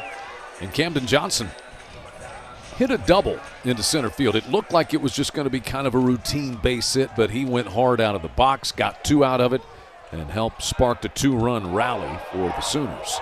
Pretty close play over there at first. That was a good move by Sadeo, but Gamble's back in. Yeah, he's been using that step-off move to first base all night. Haven't seen a traditional pickoff, but it's been effective. Just trying to steal him out.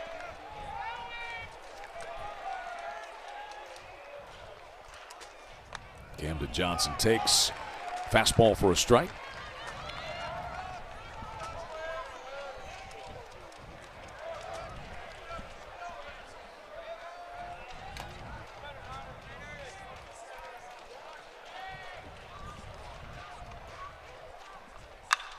Roped out into left center field.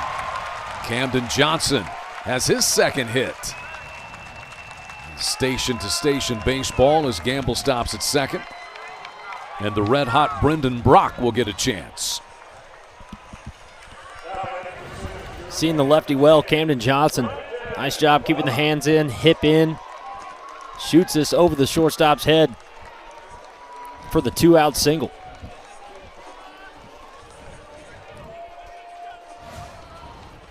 Brendan Brock tripled his first time up back in the first and scored a run. Then he walked and scored in the third. And we got timeout called here.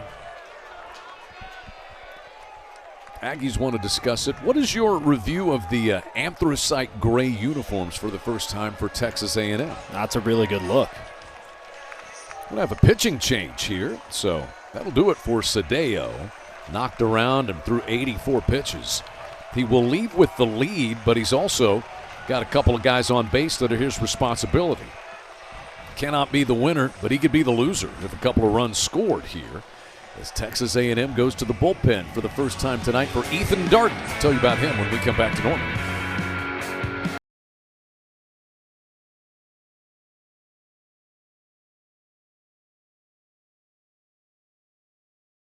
Bullpen goes Michael Early for the Aggies, and he will turn to another left-hander. It is Ethan Darden. So each starting pitcher tonight, by their standards, roughed up a little bit. And Cameron Johnson of Oklahoma left in the third. Shane Sadeo leaves in the fourth and gives way to this veteran presence from Rock Hill, South Carolina in the Texas A&M lineup. Yeah, 2-0 record, 2.16 ERA, 8 1/3 innings pitched, 4 hits, 7 strikeouts, and just 1 walk. Just one of those guys you can throw into so many situations, and he's got one here. The potential tying run in scoring position, the go-ahead run at first for Oklahoma. 1-0 to Brendan Brock. Batting .362, leads Oklahoma with 4 home runs. And he hacks at that high fastball. Going to see more of the same makeup from Ethan Darden that we saw from Sadeo. Fastball's up to 92, slider at 80-83, mixes in a changeup to right. He's got an elite move to first base. 1-1 is fouled back. We talk about these Oklahoma catchers and Skip Johnson saying, I don't know where we would be without these two guys. And their versatility, Blake, that's the other thing about it. You bring in 2 catchers, and all they can do is catch or DH, but they can both play first base and that allows you to leave their bat in the lineup. Right, Brock can even play in the outfield as well. He's got to start out there this year. That one is low and in. So we told you LaChance hit 21 home runs. He was the second team JUCO All-American catcher last year. And Brock was first team. He hit 20 homers and drove in 75.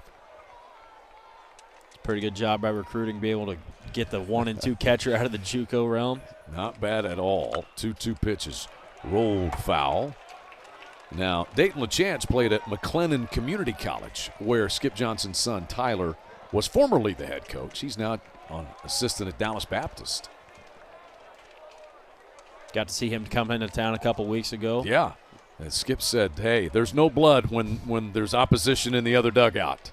But it was good that he's able to get to town and play against Dad, or at least coach his team against Dad, as this one is hit foul and out of play by Brendan Brock. Yeah, when you cross the line, man, it's win to win, man. Dog eat dog. We'll see you at Christmas.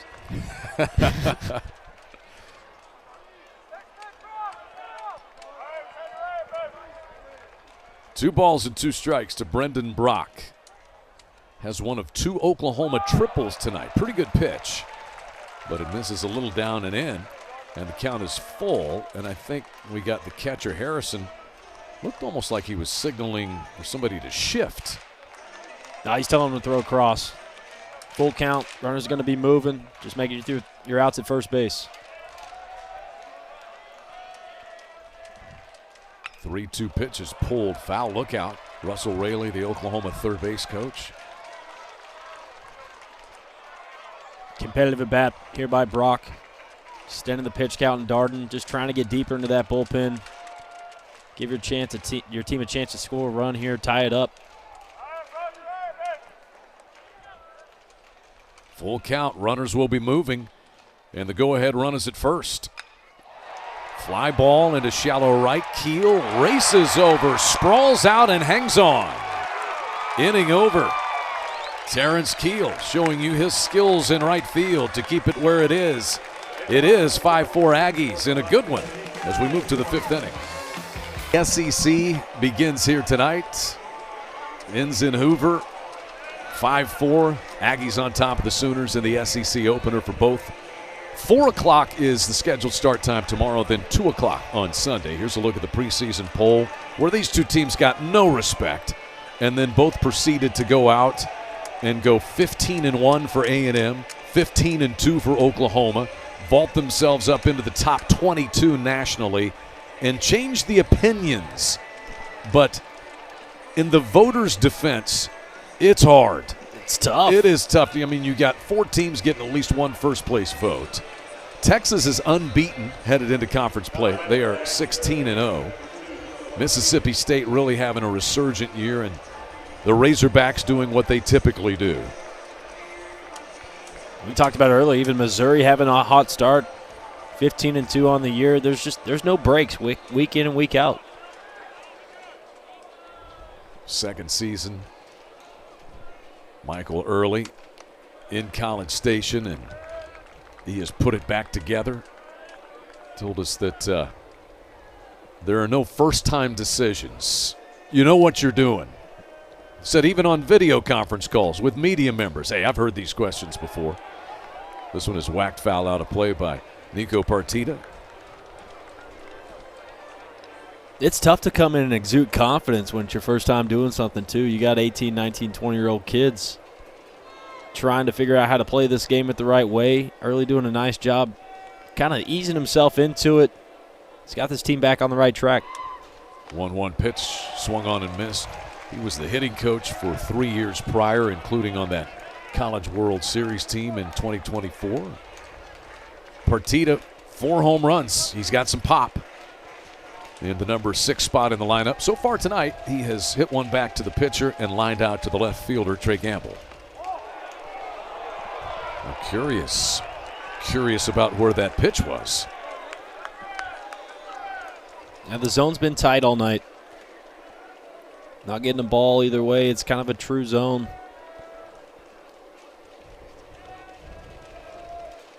Two. A little bit outside. So a full count. The freshman remains calm. What a great job he's done coming in. The first 4 outs that he's recorded have been strikeouts in this game. He's given up a double and a base hit. 3-2. Breezes that one back to the back screen. That is the first walk issued by Mercurius, and the 8th by Sooner pitching tonight.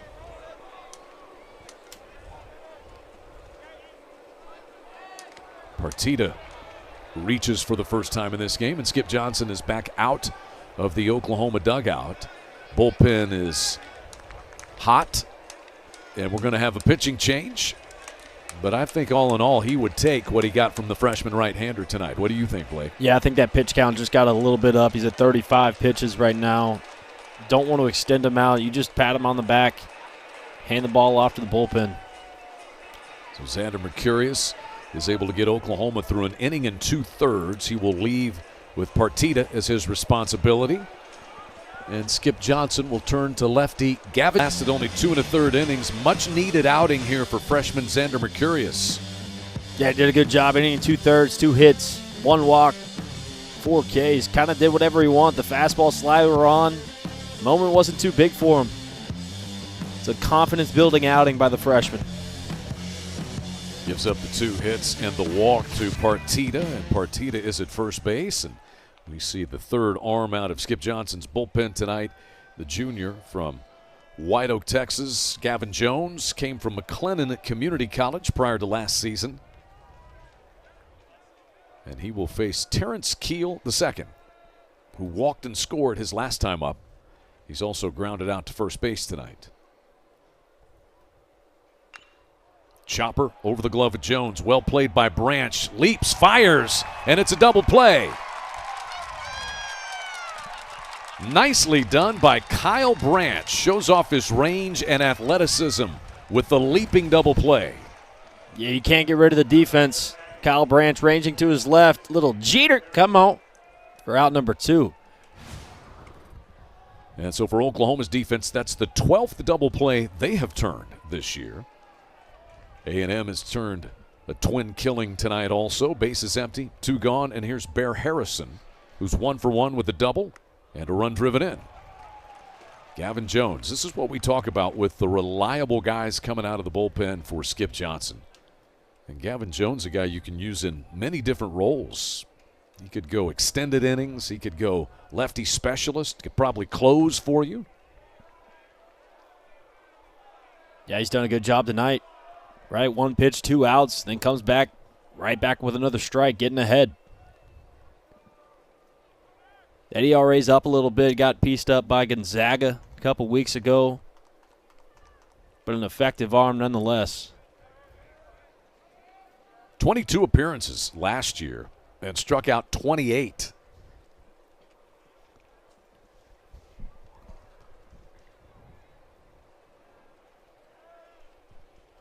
Bear Harrison takes that 1-1 pitch.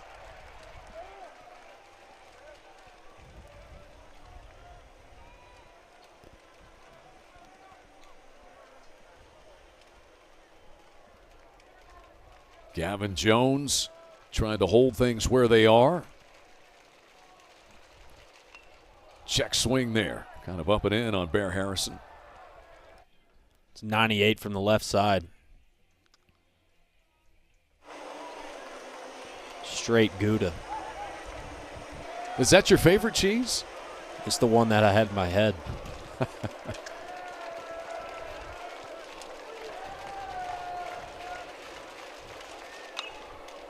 Jones whips a 97-mile-an-hour fastball up there.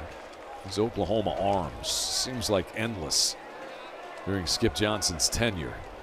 Going to have Kate Cavalli as an opening day starter. And potentially, I haven't seen, is Cade Horton? I would think he'll start for the Cubs on opening day. It's another good arm. Jake Irvin on that Nationals pitching staff as well. I believe he's with the Red Sox now, but let me check to make sure.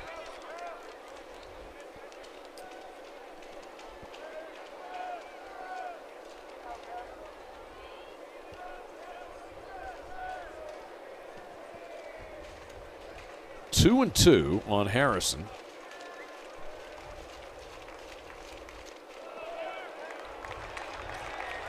You're right, he's with the Nats. It is Jake Bennett with the Red Sox. With the Red Sox. Jake and I are still pretty close. I was going to let you look it up either why way. Why did you not interrupt? Well, like I so rudely did you. Payoff pitch headed home to Harrison. Pretty good battle here. You're seeing 97 consistently and fighting it off.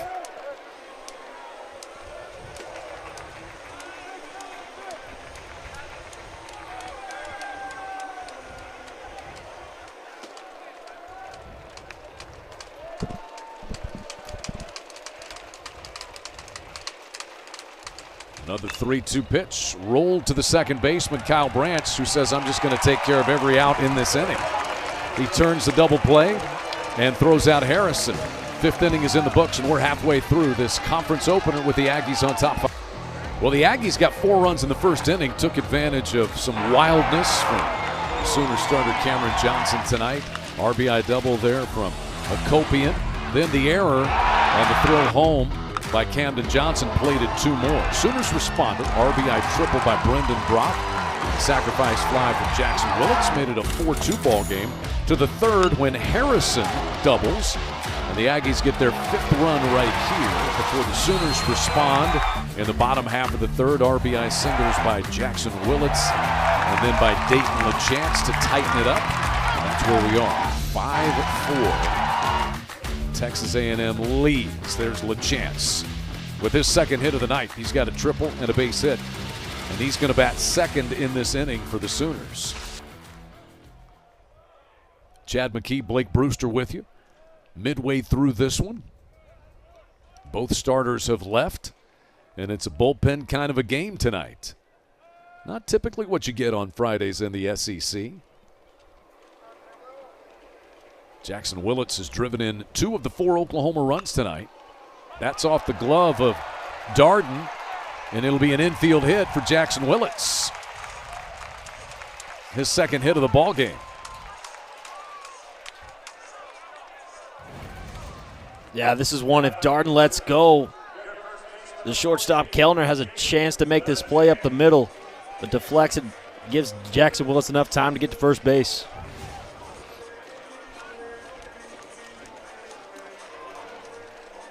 That's 9 hits for Oklahoma. They've had at least 1 in every inning tonight. This guy's had 2, Dayton LaChance, and he now has a 10-game hitting streak. Triple and a base hit with a run driven in this one. They've done a good job, right? That first inning, it could have went south in a hurry. They came back, cut the lead in half. Done a lot of with 2 strikes, 2 out hitting as well. They've done a nice job finding a way back in this game.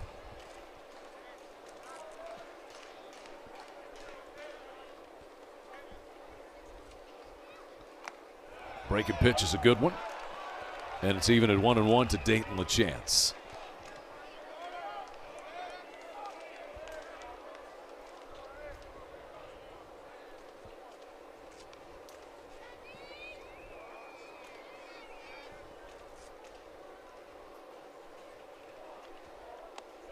After another breaking pitch. I don't think I'll ever get used to pitchers throwing a football in the bullpen. Yeah, it is. You'll see it maybe pregame, certainly in practice, throwing a football around. We're rolling out to the right, dropping dimes in a 1-run ball game. Love it. There's the 1-2 off the end of the bat up the middle. Could be 2. Hakopian steps on the bag, fires it across to Grahovec, and that's the second double play of the night turned by the Aggies. Last 2 innings, the second baseman for each team. Check this out. Darden learns his lesson on the I ain't touching it. Let my defense work right here for the easy 4-3 double play. Number 2 on the night for the Aggies. Number 9 this season for Texas A&M defensively. Bases are empty. 2 down and the shift on for Drew Dickerson. 3 infielders on the left side. Dickerson 0 for 2. He's flied to center and struck out.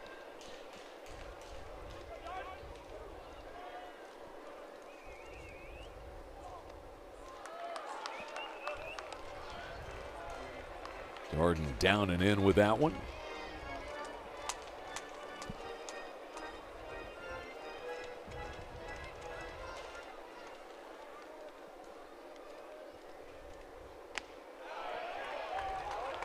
Fastball at 91 miles an hour.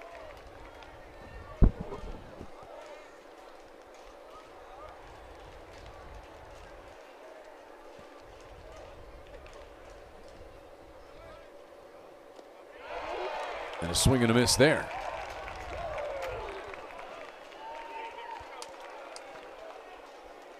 think the name of the game for the Aggie pitching tonight has been pitchability, right? It's not overpowering stuff. It's just being able to spot it up left and right, mixing speeds, keeping guys off balance.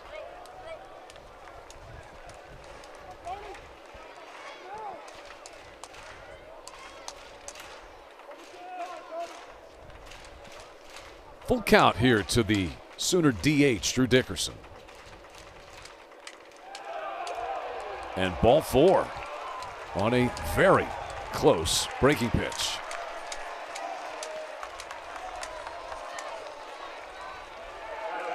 Just Darden's second walk on the year. It's a really good at bat by Drew Dickerson.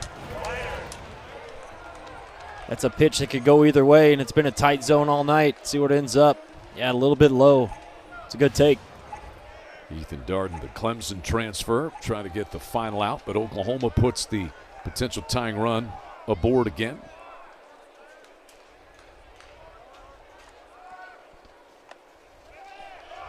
And a first pitch strike here to Alec Blair. Blair singled down the left field line his first time up and then grounded out to the second baseman, Akopian.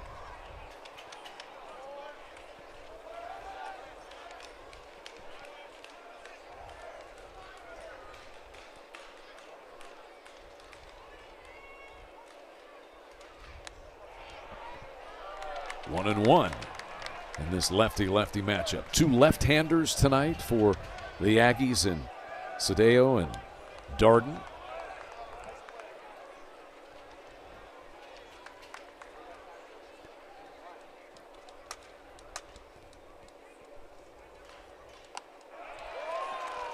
Throws a fastball by him.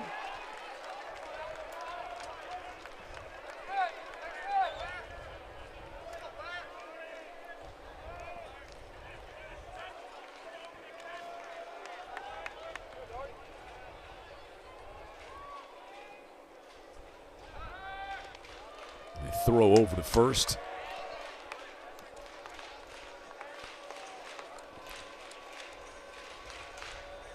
Drew Dickerson has not attempted a stolen base this year. That shift has the shortstop Kellner over on the second base side. And Akopian is out in shallow right field. There goes Dickerson, and Blair trying to take it the opposite way. As a base runner, you're just trying to get to second base with 2 outs. Kind of get the green light when you want to. Got an off-speed count. If it's a ball, you're standing on second base. 2-out hit brings you in.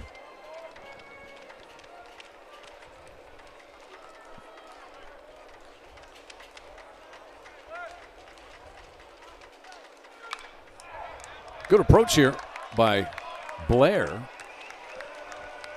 You're absolutely right. When you're facing a lefty as a left-handed batter, you got to keep that front hip in.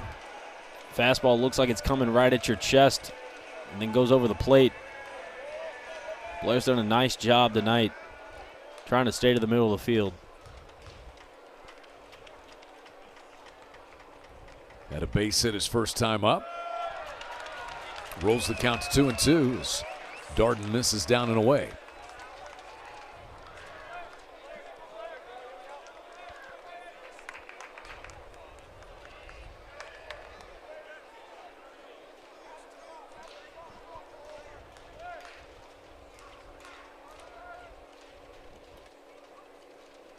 There goes Dickerson, and this one is lined off the glove of the third baseman, Partido.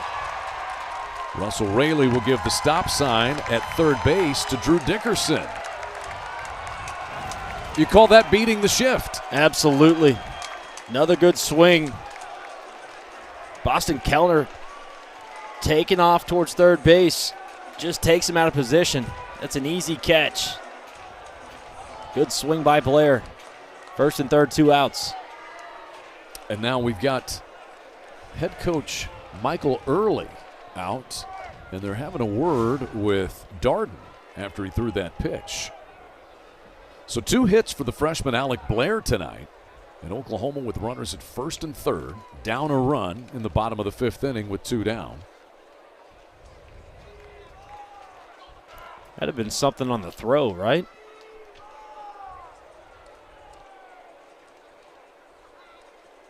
Get some warm-up pitches. Check the oil, if you will.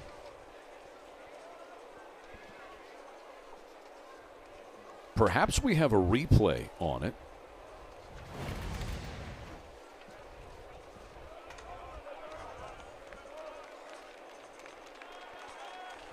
Grimace. Oh. I don't know if he's reacting to play or not. No, that was a reaction to the play. So then, just never saw what happened. At any rate, it looks like he'll continue.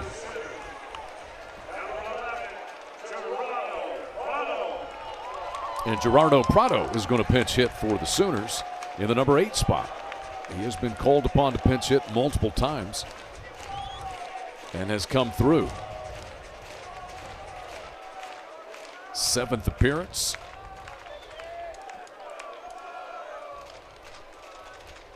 Potential tying run is at third. That's Drew Dickerson. And the Aggies may go ahead and make a pitching change here. Yep, pitching change coming. So Ethan Darden will be lifted with runners at first and third and 2 down in the inning. Gave up a single, but then got a double play, and since then, walk and a base hit. And Juan Vargas has been summoned from the Texas A&M bullpen. It's out of Panama City, Panama is out of the bullpen. He's the first right-hander tonight to come from the pen for Michael Early and the Aggies. Perfect so far this year, hasn't given up a run. Yeah, He'll try to hold things where they are. Yeah, 1-0 record on the 9 and a third innings pitch, 3 hits, 5 strikeouts, another 1 walk guy. They just stay in the zone, don't they? Indeed. So we saw Kaylee Swain, the trainer for Texas A&M, come out. There's the base hit again by Blair. And then watch as Darden goes back here and slips. Little turf monster. And not that that's exactly why he left, but they let him throw a couple of pitches and then he exited. Oklahoma pinch hitter Gerardo Prado is up there, pinch hitting for Kyle Branch.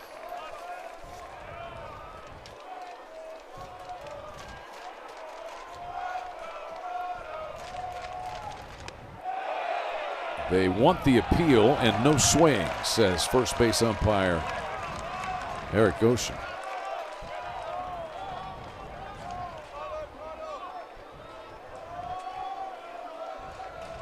Tying run is down at third base. 2 down, bottom of the 5th. There's a strike.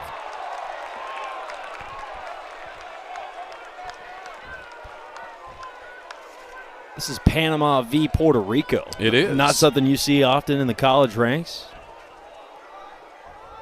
In the spirit of the World Baseball Classic. 2-1. Lifted to right field. Keel runs over and in a bit to make the catch. And the inning is over. 2 hits and a man left by the Sooners. We're through 5 with the Aggies on top 5-4. Just a beautiful night at Kemry Family Stadium. SEC opener for both ball clubs tonight and the series opener. Oklahoma pinch hitting for second baseman Kyle Branch in the bottom half of the 5th inning, and that means a new second baseman is needed. It will be Uriah Walters who will man that position defensively. Back to the mound goes left-hander Gavin Jones. And ready to face 9-1-2 in the Texas A&M lineup here to start the 6th inning. Boston Kellner is 0 for 2 in this one. He has flied to right field and struck out looking.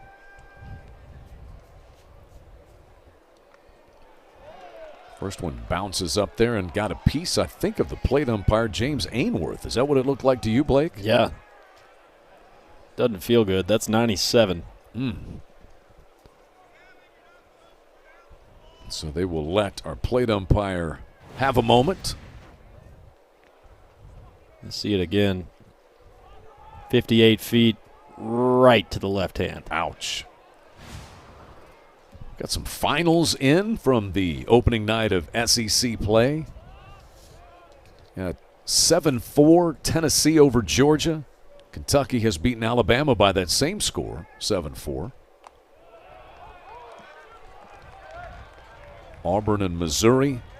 It is 2-0 Auburn. They're in the 8th.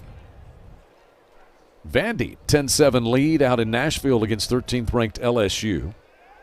And 4 apiece between number 3 Mississippi State and number 5 Arkansas at Baum-Walker Stadium there in Fayetteville.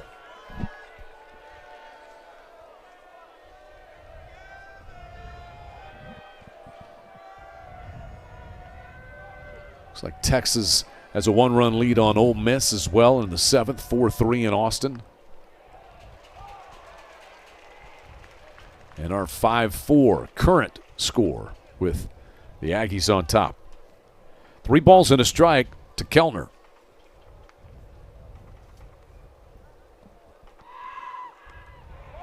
And a full count now.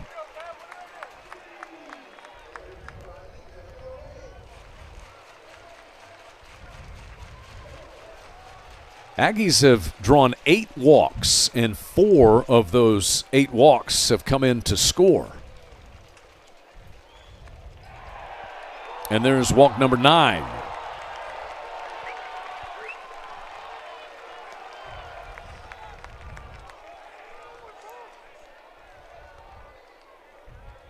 Skip Johnson on his 3rd pitcher. Cameron Johnson went 2 1/3. And then it was Xander Mercurius for an inning and 2/3. And now Gavin Jones. Back to the top of the lineup for the 4th time tonight. Gavin Grohovac will bat. He's 0 for 2 with a walk and a run scored.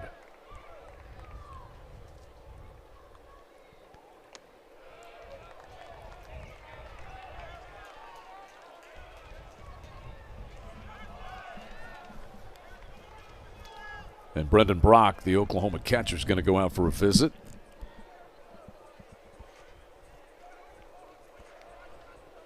They try to settle him down, maybe give time for the bullpen to get ready. Got a righty in the warming up. Just a little bit of 1 pitch, 2 outs kind of thing.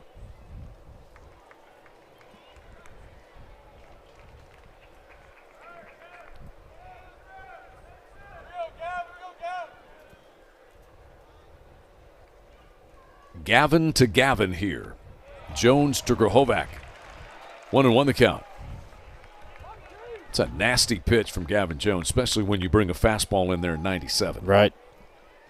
Really keeps hitters off balance. It's hard to time up the fastball either way. Then you pull the string on it. It's nasty. 1-1 drilled out into left field for a base hit. Kellner will stop at second base as Trey Gamble comes up with it. And here comes the Aggies offense. A leadoff walk followed by a base hit, and they're getting to the heart of the order with nobody out. It's a fastball in the hands of Grohovac. Nice job. Little hook barrel. Get the barrel out on 95. Take the hit right now.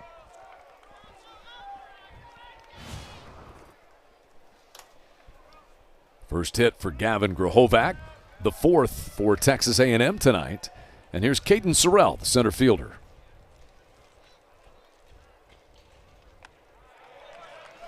Gavin Jones dots a fastball at 95 on the outside edge. Sorrell walked and scored in the 1st, and since then has grounded out and struck out. 8 home runs for Caden Sorrell. Off to a torrid start. 1-1 the count on him.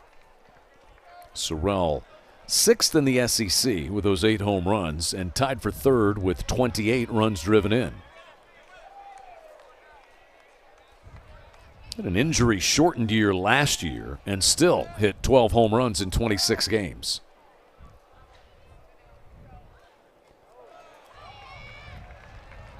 Two and 1. Sorrell became a starter early on for the College World Series team at Texas A&M in 2024.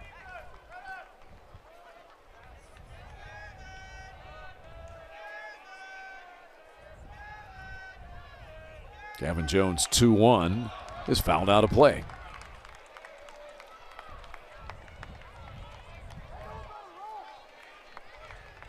Oklahoma has sent 3 pitchers out tonight. They have all touched 96 on the radar gun, Blake. Just can't get away from it, right?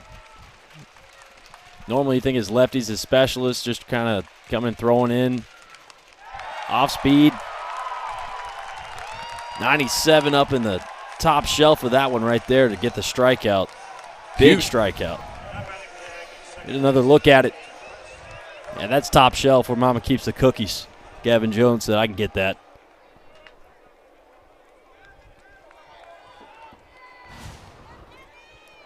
Runners first and second, one down now. And here's Hakopian, been on base 3 times, a double and a base hit, as well as a walk. He's driven in a run and scored a run. And kind of squibs that one to first. Playable for Dayton LaChance to take it himself. 2 down. Kellner moves down the line to third. Grahovac to second.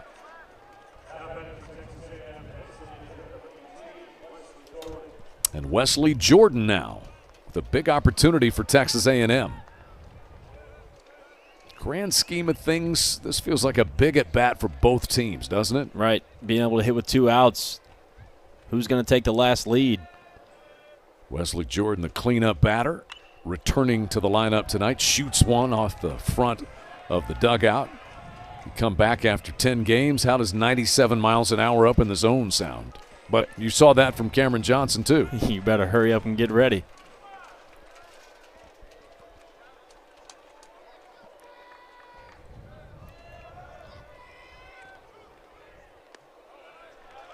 That'll square things at 1-1. Just a little light breeze blowing here at Kimry Family Stadium tonight. We shall see about tomorrow. I read the forecast, and as the 1-1 is driven into right center field, that base hit's going to plate 2. Wesley Jordan drives in Kellner and Grahovac with a 2-run base hit, and Texas A&M re-extends the lead to 7-4. Yeah, Jordan's got no problem with 97. This is on the outer part of the plate. Goes with it, times it up. Plates 2. Great swing.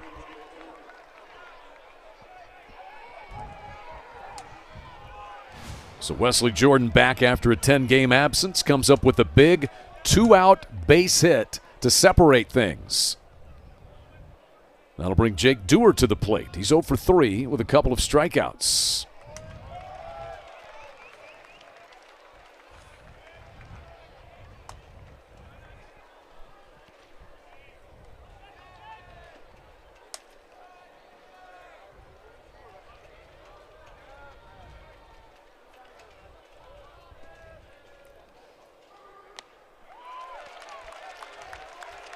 Swings through that one. Up in the zone. And 0-2 the count.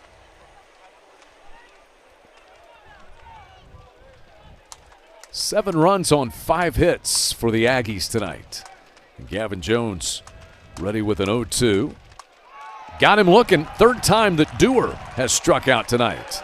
But the Aggies strike again. A big 2-out base hit by Wesley Jordan plates 2 and gives Texas A&M a 7-4 lead. Texas A&M re-extending its lead. 7-4 Aggies on top as we hit the home half of the 6th inning. Welcome back to Norman. And a good one. Texas A&M springing out to a quick 4-0 lead in the first. Oklahoma responding, getting back to within a run. But the Aggies separating on a 2-run single by Wesley Jordan in the top half of this inning. Jason Walk to lead it off for Oklahoma. 9-1-2 in the lineup, and Juan Vargas is back out there for Texas A&M. He came on when Ethan Darden kind of injured himself, backing up a play at home plate, and then went back to the mound, threw a couple of pitches, and was pulled in favor of Juan Vargas. And a 3-0 start here to Jason Walk. Walk's grounded out twice.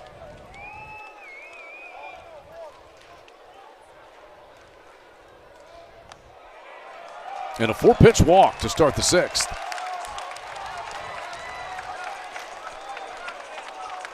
Not really the guy that you want to give a free pass to. Yeah, got tremendous speed. 8 of 10 on the stolen base category on the year. Especially a kind of a non-competitive at bat. 4 pitches, 4 straight balls. Walk stole 18 bases a season ago. And there's Trey Gamble.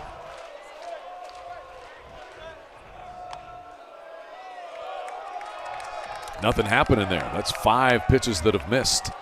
Gamble doubled and scored in the first, then struck out in the third. He got hit by a pitch in the fourth, a call that was reviewed. Initially, it was just called a ball, but the Sooners challenged it, and upon review, it was determined he did get hit by a pitch.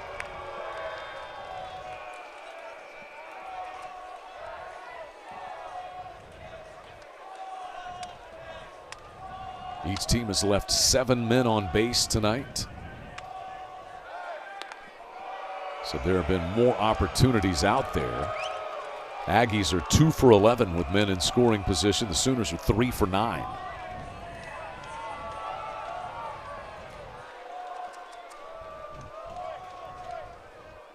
Walk took about 3 steps, hard steps towards second, and put the brakes on. And all of a sudden, Vargas can't find the strike zone. That's what he does, right? Putting pressure on Vargas to throw strikes. You got to worry about him taking a base on you and find the zone at the same time. And now we got time call. We're going to have a little meeting at the mound. Jason Kelly, Aggies pitching coach, is out for a visit. Maybe he sees something with Vargas here that is correctable. Yeah, and this at bat, the release point's been late. Everything's missing to that arm side. The right-handed batter's box if it gets the left-handed bat, Trey Gamble. Try to get him dialed back in here. Get a ground ball.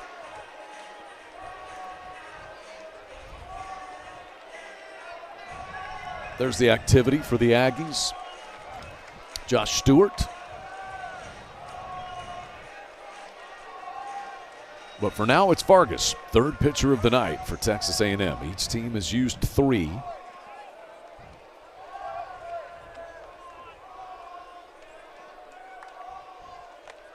That one missed way upstairs. Fastball.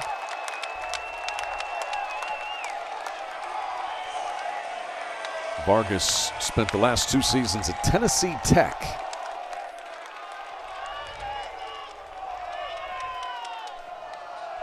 And he deals a strike. Texas A&M actually played Tennessee Tech to start the year. First 3 games out of the chute, so he faced his former team.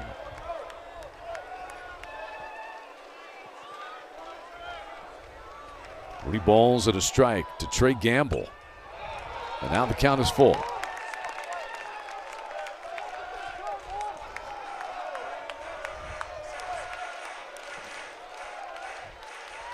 Gamble a hefty on-base percentage. It was .552 coming into the night. All those walks. He's taken 16 of them this year.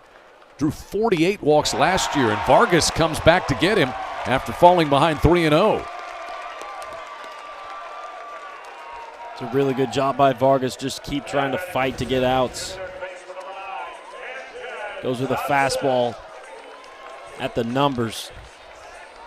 Gets Trey Gamble to swing underneath it. Here's Camden Johnson. He's 2 for 3 in this game. Whatever it was, Vargas has fixed it. It's like a golf swing. Not that I would know. You know, when it just feels right, all of a sudden you're back in the groove. You and me both, man. It comes and goes. I've always felt like pitching motions and golf swings are very similar. A lot of moving parts. Just and trying confidence is kind of a big deal. Right, just trying to repeat the same motion, same swing, yeah. Johnson lines this one foul and out of play. He doubled and scored in the third and then singled in the fourth. He's also lined out to left field. Oklahoma getting around to the heart of the lineup here. Johnson, Brock, and Willits. Between them, they've got 6 hits. Walk is back in.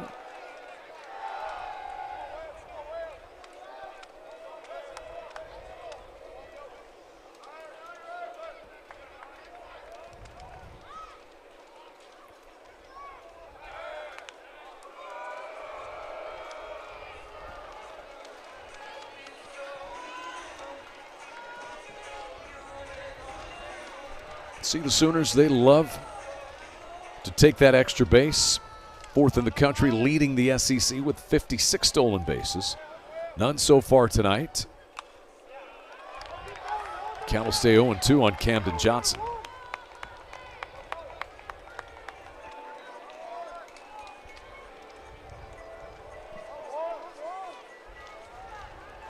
Good to see these teams get back together. First time since 2011 they've played in Norman. Had those 2 games in Omaha back in 2022, but first meeting is SEC foes. At the family reunion. Feels that way, doesn't it? Introduce, yeah. Been a good one so far, kind of edge of your seat ball game. A lot of fight between these two teams. The 1-2 hit well to straightaway center field for Sorrell to venture back about 5 steps shy of the warning track. Pull that one in. Pretty good swing there by Camden Johnson, but he's out number 2. Yeah, breeze is down. I think we got a normal day. Got a chance to get to the warning track. That ball's well hit, just missed a little bit. So leadoff walk to Jason Walk, but he's been left stranded over there. I think the Sooners will think about moving him down the line at some point during this at-bat by Brock. Absolutely. Got to find a way to get on second base with 2 outs. Not on that pitch.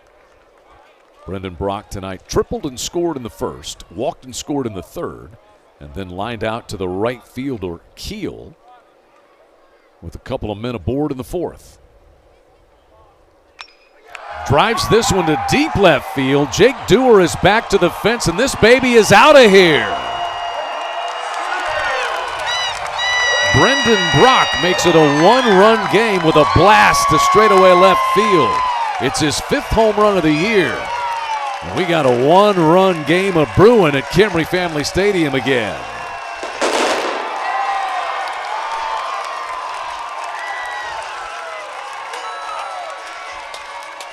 Brock just ambushes a fastball. Get ready to pause your TV. Connection, boom. Backspins this ball, lifts it up into the night sky. No doubter. And that is why you don't take a chance and steal second base with Jason Walk. That's why we're up here, Chad. Exactly.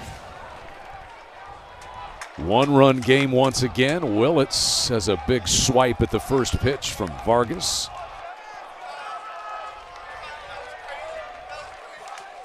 Team leading 5th home run for Brock. And he's driven in 3 tonight, 24 on the season for Brendan Brock. Willits has had a good night also. 2 runs driven in, 2 base hits, and a sacrifice fly that drove in a run. 11 hits for Oklahoma, and at least 1 in every inning tonight. Jackson Willits has shown power in his career. Last year, 9 home runs.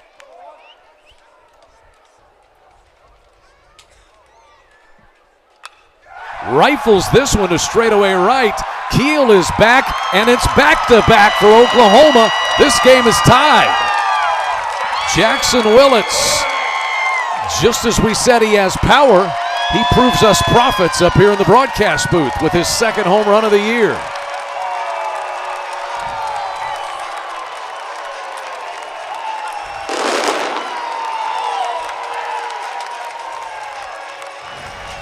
Get another look at this one. Another fastball, middle, belt high. Jackson Willits on time, on top. Knew it off the bat. Are you a prophet? I don't know, but we got a little conversation out here. We got Michael Early out of the dugout, Skip Johnson out of the Sooner dugout. I did not see Jackson Willits come across the plate or what might have transpired there to get tempers riled up a little bit here.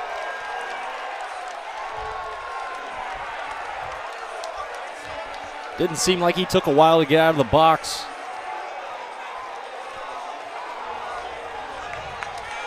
Maybe the Aggies thought he took a while to get around the bases. Unsure.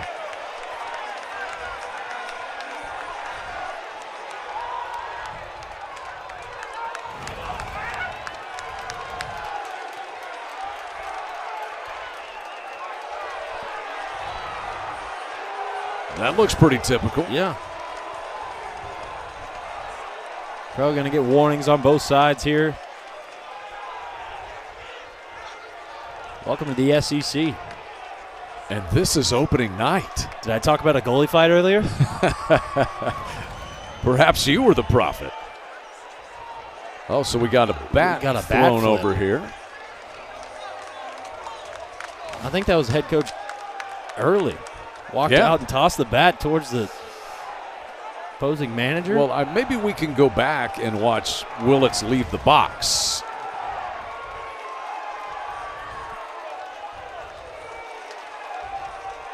All right, there's a little bit of a bat flip there, but still not called for the head coach to come out and grab the bat and toss it back towards the manager.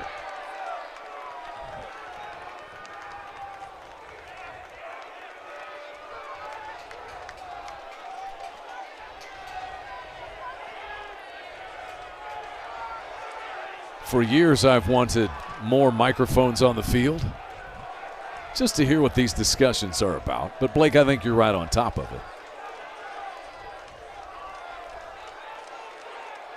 And as this is going on, Skip is talking to the other two umpires. Skip just wants an explanation. You can't do that to 20-year-old kids, man.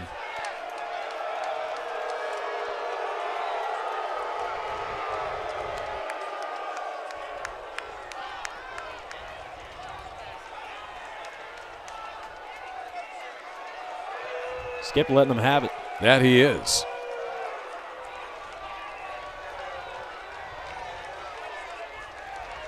And as you said, wanting a bit of an explanation for that bat toss.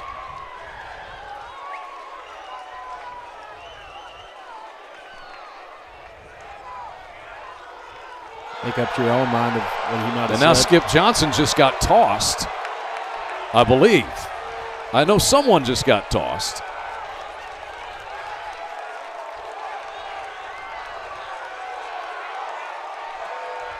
Wouldn't be Jackson, would it?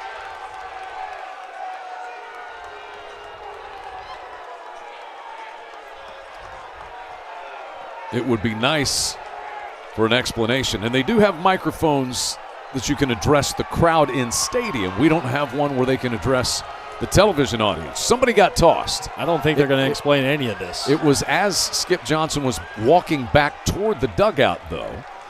And Skip is still in there. I don't know who's been tossed. Did you see the hook, or am I blind? I think he did. There was a hook. I don't know if we had our cameras on it. And now we're getting a mound visit. Oh, things are getting interesting on opening night. So Michael Early is out to the mound. And that's going to do it for Juan Vargas. He has given up back-to-back home runs to Brendan Brock and Jackson Willits. And, oh, by the way, we're now tied at 7 apiece. Skip Johnson won more.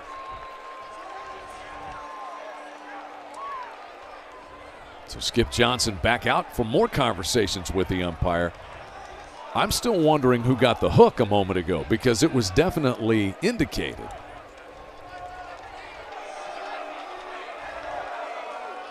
Perhaps we'll get a little clarification at some point, but not right now. Instead, it's another pitching change. It'll be the third pitching change of the night for the Aggies. Josh Stewart has been a good one out of the pen, out of Georgetown, Texas, and a transfer from Texas.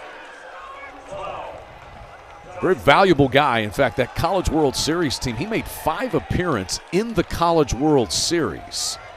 Spent 2022 at Texas. This is his 3rd year at A&M. But last year, 1 appearance, I believe it was 6 pitches into the season. He tore his ACL, so he's coming back from that. Not Tommy John, as you see so often, unfortunately, from pitchers, but a torn ACL. And so he will enter here in a tie ball game. This game was once 4-0 Texas A&M. Oklahoma got within 1 run on a couple of occasions. They've tied it on a 2-run home run from Brendan Brock and a solo shot from Jackson Willits.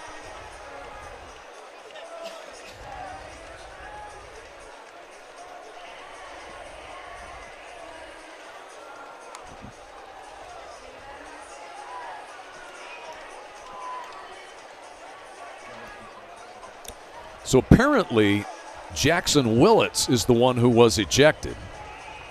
And we saw him throw his bat down on his home run trot.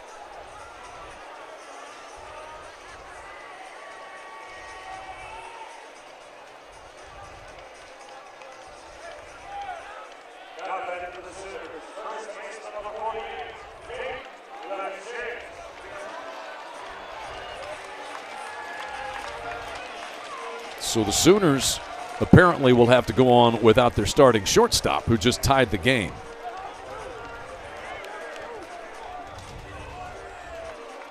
And an already intense game, I got to breathe, has gotten even more tense. Here's Dayton LaChance.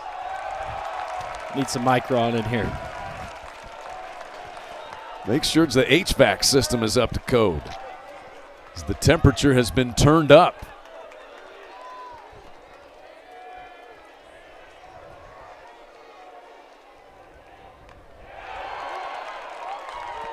Big hack there by Dayton LaChance. LaChance has got a triple and a base hit. He's also hit into a double play tonight. Hard to blame him there. Big swing, 3 in a row would be electric. Down and away and 2 balls and a strike.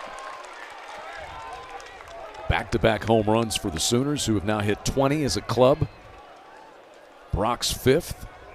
Jackson Willits is 2nd of the season. We are told he has been tossed, though, from this game. 2-1. Big swing there. 92 mile. Oh, no. We just saw hunched over there after throwing that pitch. That did not look good. Josh Stewart. And you can tell he's biting his glove now. Let's get a replay. See another look at this.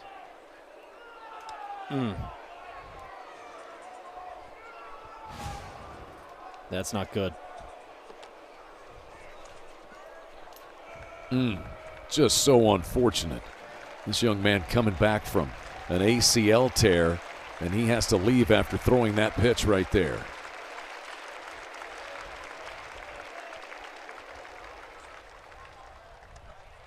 So the Aggies still had some stirring about in their bullpen. They'll have to go to a new pitcher who will be allowed as much time as needed to get ready. That's Clayton Freshcorn, who's been utilized in a variety of roles. And the Aggies huddle up for their injured teammate.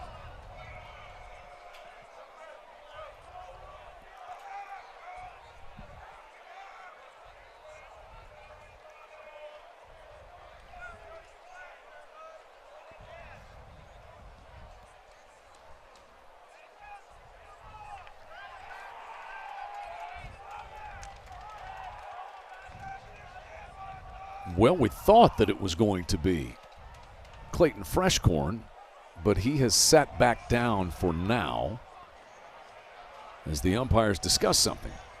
Plate umpire James Ainsworth and Eric Goshen.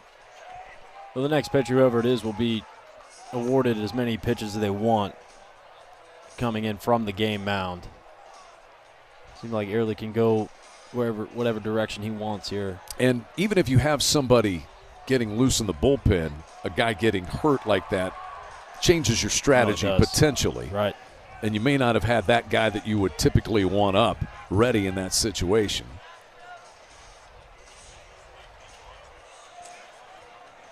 Still have not seen a pitcher emerge from the bullpen just yet. What a wild game this has been. All of this with 2 outs, by the way. There was a walk to Jason Walk, and then Vargas found it. He retired Gamble with a strikeout and got Camden Johnson to fly out to center field. The home run by Brock, the home run by Willits. Enter Stewart, and he unfortunately has to leave with a 2-2 count on Dayton LaChance. And so now it is Hunter Vincent out there. Freshman out of Prosper, Texas, the 6'3" left-hander.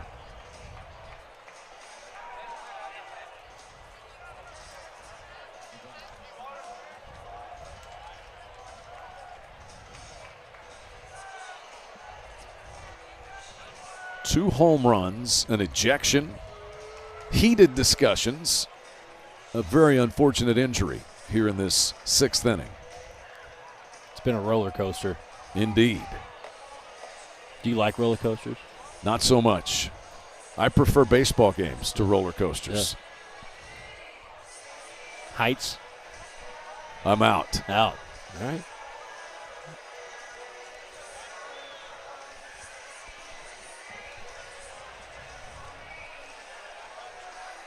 So they let Hunter Vincent get loose. Let's recap what's happened tonight because it has been wild all the way through. It's almost as though this inning has been an indicator of how the night's been. RBI double by Chris Akopian got the scoring started. Sooner error down at third base on a batted ball by Jake Dewar scored 2 more, and it was 3-0 Aggies. Then a pass ball scored another run in that inning, 4-0 after 1/2 inning. Oklahoma got an RBI triple from Brendan Brock, a sacrifice fly by Jackson Willits, and made it 4-2. And Oklahoma battled back to get it back to 7-4 going into this inning. We'll tell you about the new pitcher for the Aggies. Back to Kimry Family Stadium here in Norman, 7-7. Oklahoma with 3 runs pushed across here in the 6th to tie this game. And Hunter Vincent now enters the fray after Josh Stewart had to leave with an apparent injury. And a 2-2 count on Oklahoma's Dayton LaChance. Hunter Vincent, talented freshman out of Prosper, Texas. 6'3", 220 pounds. And he inherits this 2-2 count against Dayton LaChance. Dayton LaChance, 2 hits on the night, a triple back in the first and a base hit in the third. He's also hit into a double play.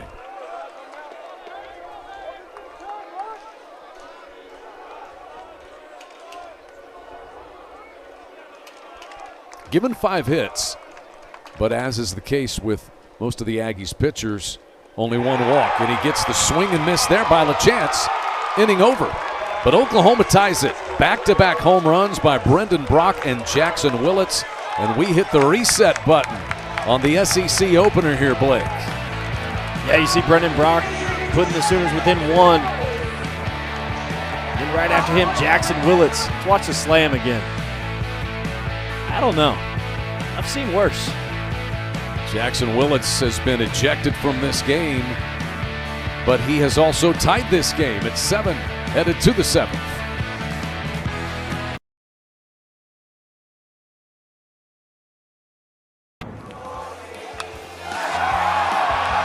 What a game we have had.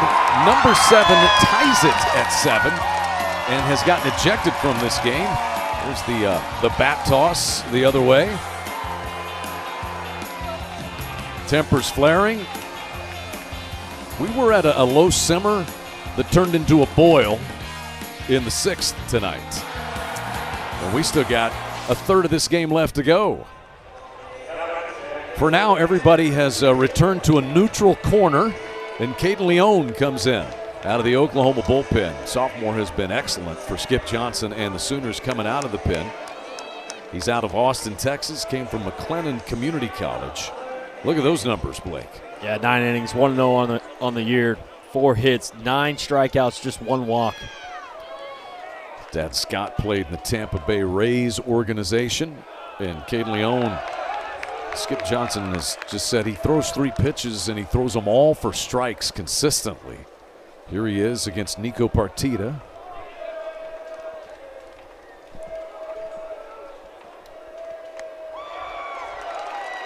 Deals a strike.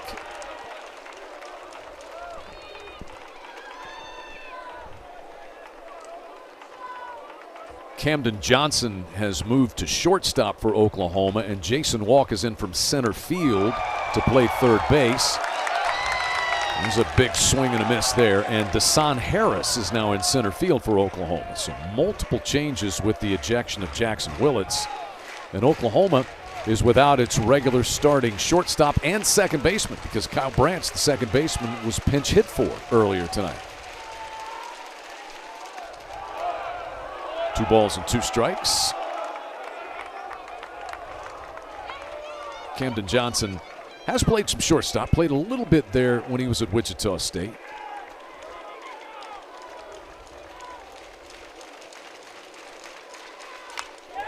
Hit hard in the left field and a base hit to start things in the Aggies' 7th inning by Nico Partita. Second time that he's reached base tonight.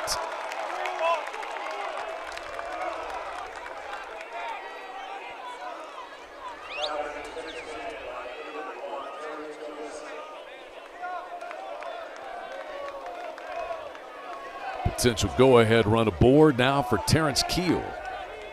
Walked and scored in the third. 0 for 2. He hit into a double play back in the sixth.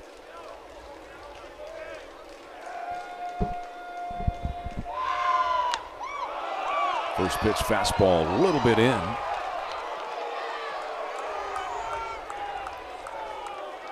Caden Leon is the fourth pitcher used by the Sooners tonight. Aggies have also used 4. And we are nowhere near done. Keel takes a strike. Still 2 more games in the series. Friday night, hopefully everybody goes home, cools off a little bit, comes out for a nice little day at the ballpark. Maybe for a couple of hours. 1-1 pitch is in there. 4 o'clock is first pitch tomorrow. 2 o'clock is the scheduled first pitch in the series finale on Sunday. Weather's supposed to hold, but be very windy tomorrow. I think it was getting to that. A south wind expected tomorrow. Strike 3 called.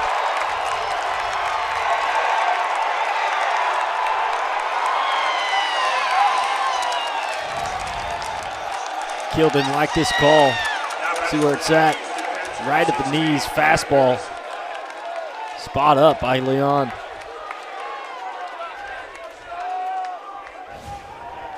Getting a little bit chirpy to the home plate umpire. Bear Harrison now. 1 for 2 with a double back in the third.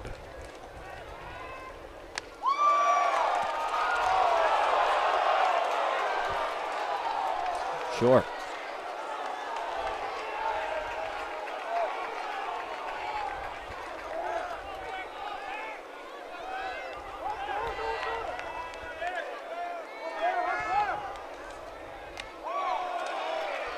Two balls and no strikes now to Bear Harrison.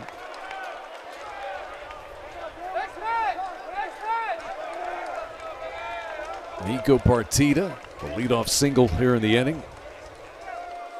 He's not attempted a stolen base this year.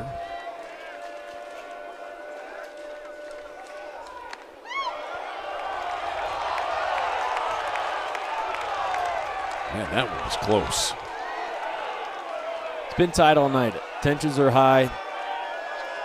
You're going to hear a lot more chirping in the 3 innings that we got left to play.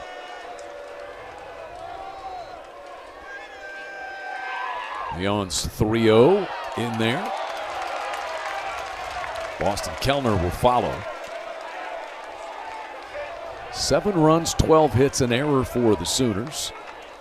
7 runs, 6 hits, no errors for the Aggies. Each team has left 7 base runners out there.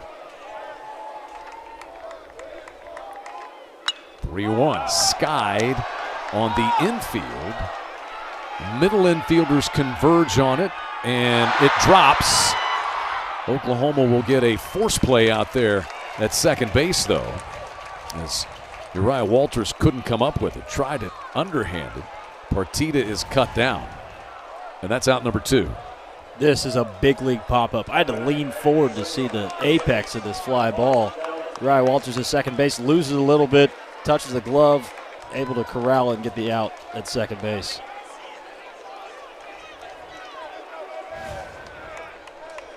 So 2 down. Partita forced there at second base, so Harrison is now the base runner, and here's Kellner.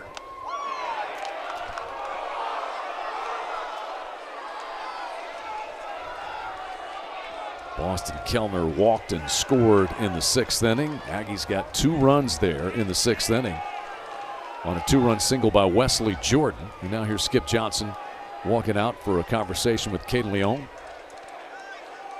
What a wild game. Was getting through a scoring recap when we went to break, but it was 4-2 Aggies after 1 inning. Harrison doubled in the third to make it 5-2 before Oklahoma chipped away. Willett's RBI single, LeChanson RBI single, and it was 5-4. Then Jordan had that 2-run single that we just mentioned, 7-4. And in the bottom of the 6th inning, 2-run home run by Brock and a solo homer to tie it by Willits. 7 apiece. Jackson Willits has been ejected. Oklahoma's infield now only has one guy who started the game out there. That's Dayton LaChance, the first baseman. Jason Walk has come from center field to third base to replace Camden Johnson, who shifted from third to short when Willits was ejected. Onward we go. 1-0 count here on Kellner.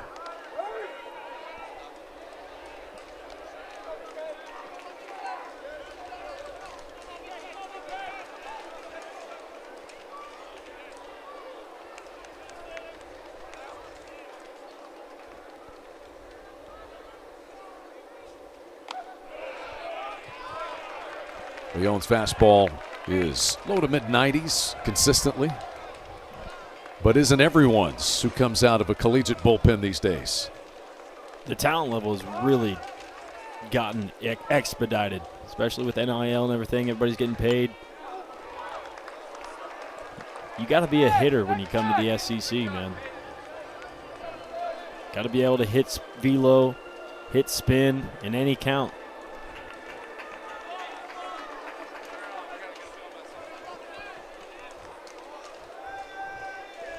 Austin Kellner, the freshman from Chandler, Arizona, whacks another one foul. He has a walk tonight. He's reached base safely in all 17 games.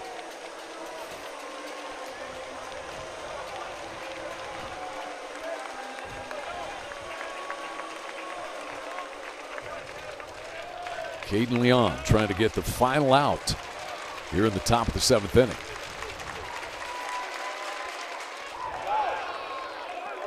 And we'll see a payoff pitch.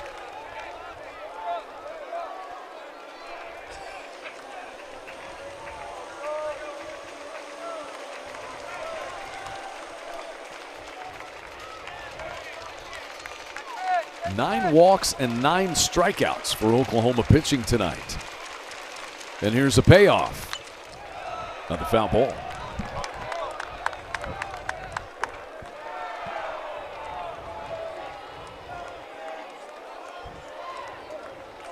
As we said, 5 of the 9 walks issued have come in to score.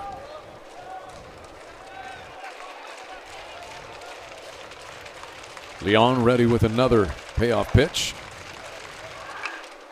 Kellner battling away. An extremely good at bat by Kellner here. Fighting off every fastball Leon's got. Just trying to pass the stick.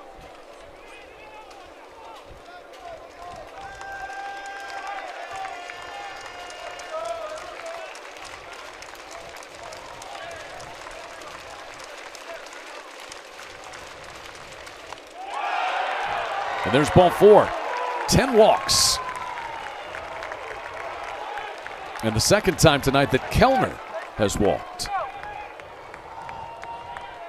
Bear Harrison moves down the line, and the Aggies have the go-ahead run in scoring position here in the top of the 7th. And for the 5th time tonight, Gavin Grohovac will bat. Grohovac's reached twice. He scored 2 runs.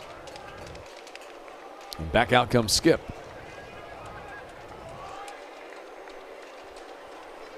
And a pitching change coming for the Sooners with 2 outs in the 7th inning. 5th arm of the night set to be utilized. And it's going to be Jason Bowden. So Bowden enters to try to get the final out here in the 7th inning with this game tied at 7.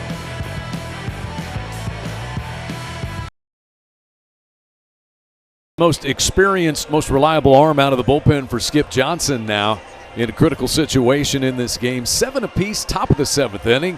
Texas A&M with runners at first and second and 2 gone. And here is Jason Bowden on one more time here for Oklahoma, Blake. 3 flat ERA, 9 innings pitched, giving up 5 hits, 11 strikeouts, 4 walks. Guy that's going to be up there 95. What you're used to coming out of Skip's bullpen. Wipeout slider. 31 relief appearances for Jason Bowden last year, which is second most in the SEC. And that number is going to get up there again this season, you would imagine.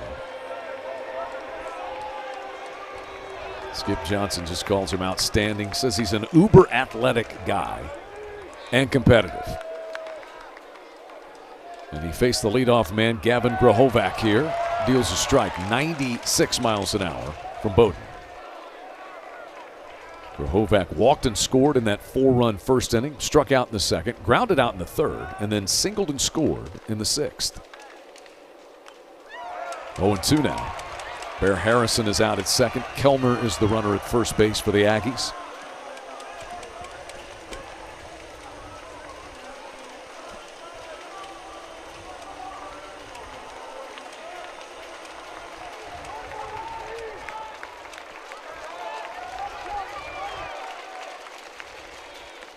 Swing and a miss.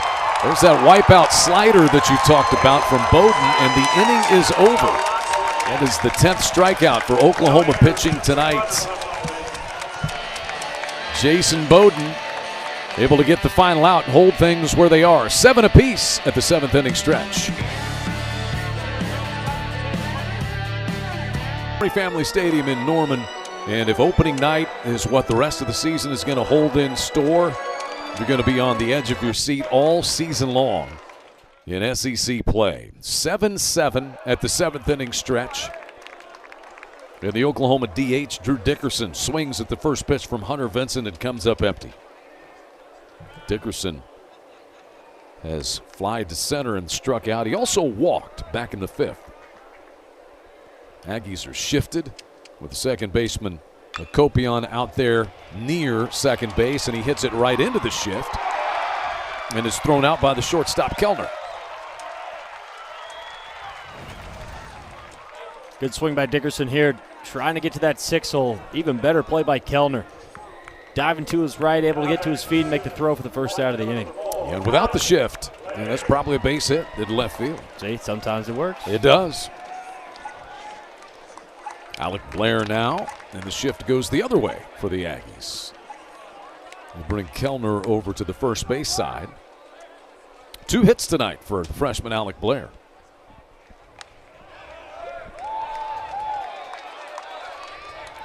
He has beaten the shift twice. 2 base hits to left field in this identical situation. And the Aggies shift again.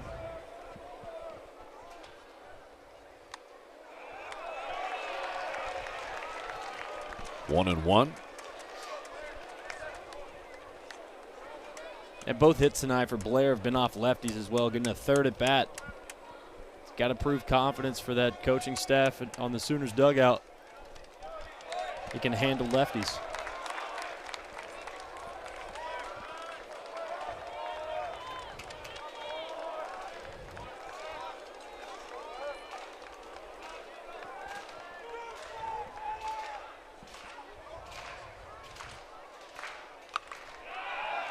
Two balls, 2 strikes now. Kind of try to come in on him with a fastball.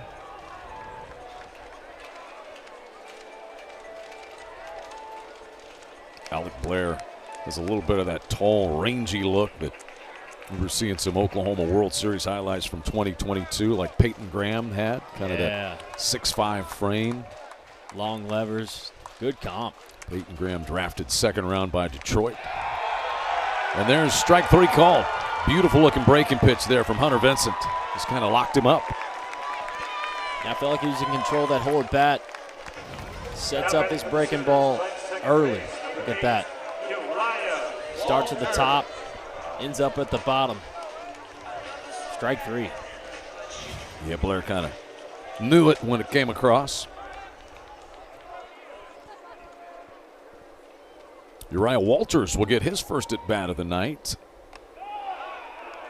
Oklahoma started Kyle Branch at second base. He batted twice, and then Gerardo Prada came in with a pinch hitting appearance, and Gerardo flied out to right field. That brought Uriah Walters into the game at second base and in the number 8 spot.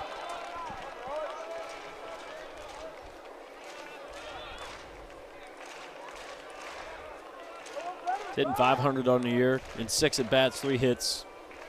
Driven in 2 runs as well. The 2-0. Whacks that one foul.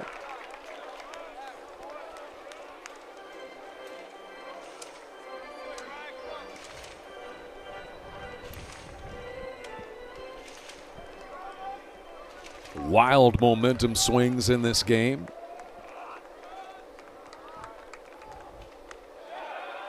Had a little bit of everything.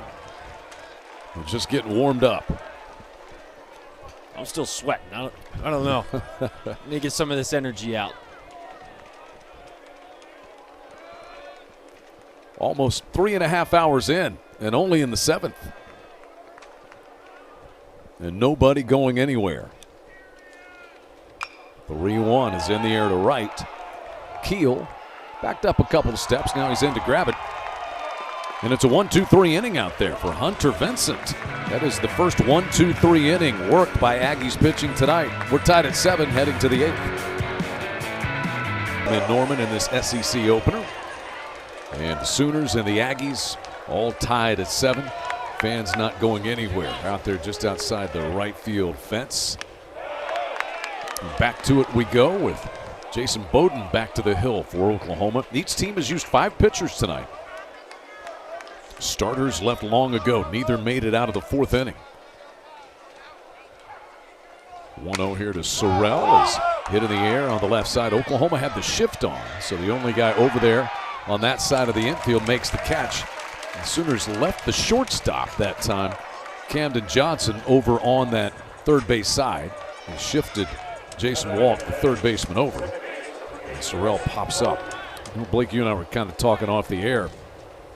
All the pitching and all the things that have happened. The 2 starting pitchers tomorrow expected to be Weston Moss for Texas A&M and LJ Mercurius. They have important jobs in the grand scheme of this series tomorrow, don't they? Everything culminates, right? The little chirpiness back and forth between the teams, amped up energy, plus 5 pitchers coming out of the bullpens for both teams. It's going to be a test of see who can be mentally tough, right? Be able to pound the zone and just extend the game. Hakopian's had a good night. 2 hits and a walk. He's driven in a run and scored a run. Oklahoma shifts this time to the third base side with 2 infielders moving over there. Couldn't check his swing, and it's 1-2. You see that shift.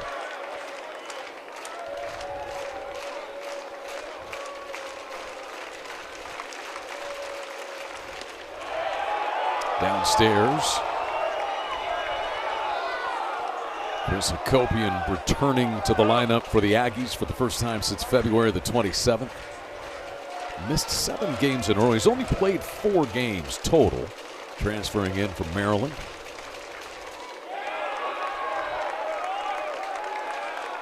Three balls and 2 strikes. Hakopian does a nice job working this count full, leaving some tough sliders down in the zone. And that is walk number 11 issued by Oklahoma pitching tonight.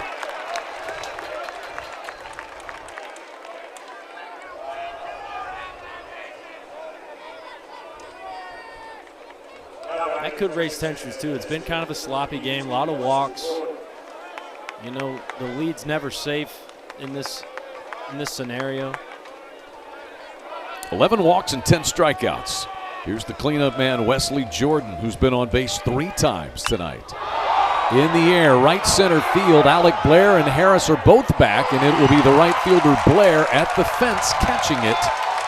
Back to first goes Hakopian on the long fly ball to right center by Wesley Jordan. It's a really good swing by Jordan here. Stays inside this baseball. Gets true backspin to right center field. Alec Blair making that catch at the wall. The freshman out there playing right field for Oklahoma. Here's Jake Dewar, 0 for 4 with 3 strikeouts.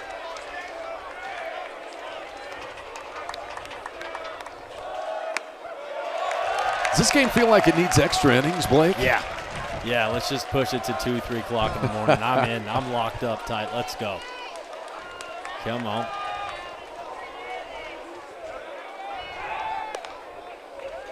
Bowden throws over, and Hakopian gets back. You think I'm going to be able to sleep when I get home? Absolutely not. We might as well just go ahead and fire up game 2. Right now. I feel like everybody on the field feels that way too. 1-1.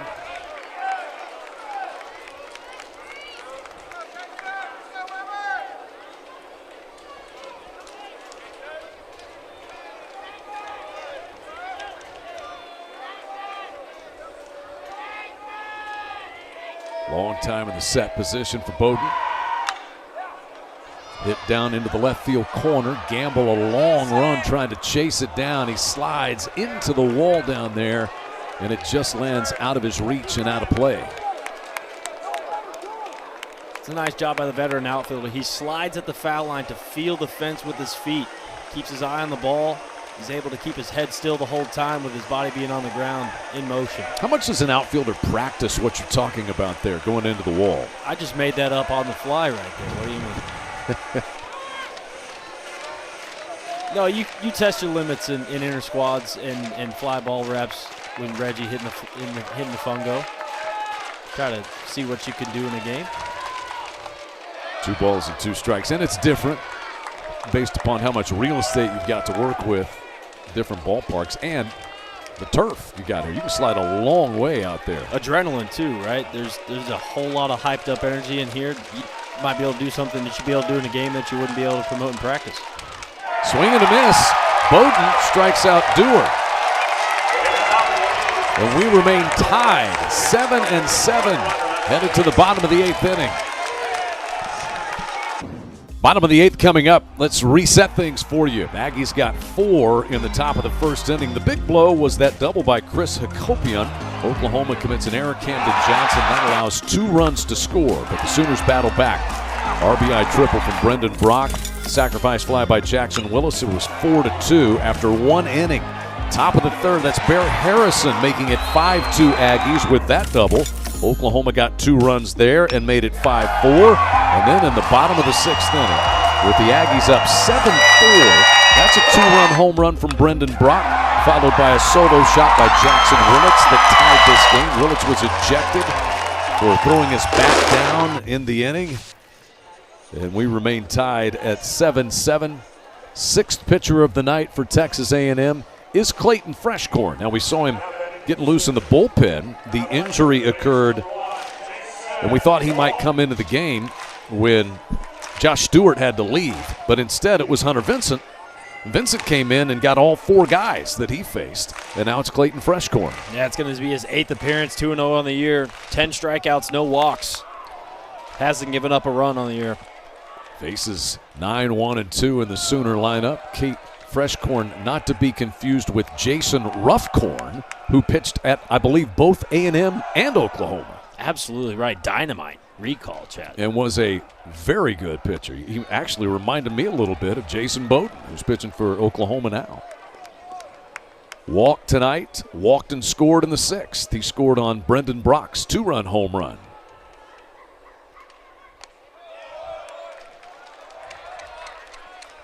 Down and in to walk, and 2 balls and a strike. Freshcorn's just one of those guys that you can pitch him to one guy, you can pitch him 1 inning, or you can pitch him 5 innings. He's kind of got that sidearm delivery and loose arm that's able to bounce back quickly. Kind of reminds me of the nuke, a la Noosh.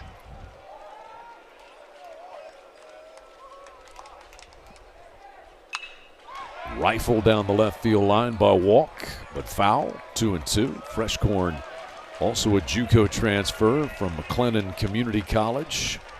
2nd year at A&M after 1 year of JUCO.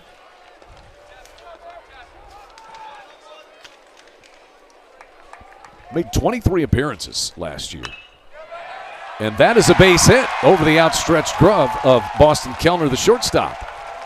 Jason Walk, he's been on base twice tonight. He reached base 3 times in Oklahoma's midweek game. And Oklahoma would love for this right here to continue. When he's good, he's doing this. It's a fastball over the middle. He's trying not to pull it. Just stays through the baseball. Driving it over Boston Kellner in the 6th hole.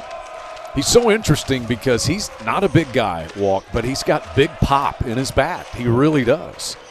Yeah, he hit 9 homers last year. Maybe that kind of gets in your head a little bit, right? You're trying to launch instead of just staying line drive, gap to gap.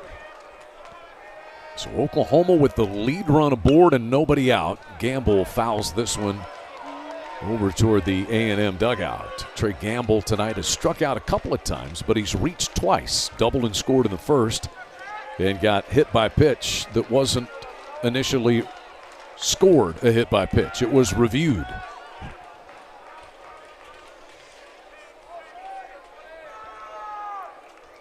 Oh, 1 from Freshcorn makes it 0-2.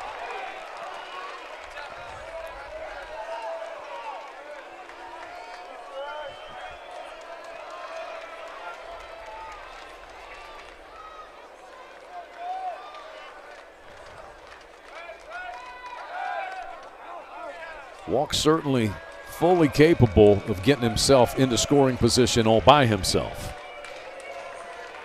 Yeah, got to be careful here. If you're running with 2 strikes, got to keep your head inside towards Trey Gamble at the plate. Locate the baseball.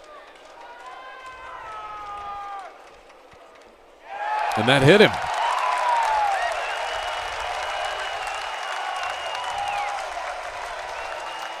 Gamble just has a way. I mean, that's the second time he's been hit by a pitch tonight. Some guys just have a knack for it. Let's take another look at it, see where it gets him. Right on the quad. You'll take that 0-2 all day long. Blake Robinson on that 22 team went to Omaha. He had a knack for getting hit and taking walks. You know, Bryce Madron even had the same kind of thing going on. He's in the first base coaching box right now. Aggies want to at least talk about it. Jason Kelly will come out to chat with Freshcorn. A rare inning of struggle for Freshcorn. But Oklahoma has 2 men aboard and nobody out here in the bottom of the 8th inning. And Reggie Willits wants to talk with his batter and base runners as well. Sacrifice situation, do you think, Blake? I think it has to be in a close game. You know, trying to set it, give the ball to your bullpen with a lead. You got speed on the base pass. A hit scores 2. I like the bunt here. Here's the associate head coach, Jason Kelly.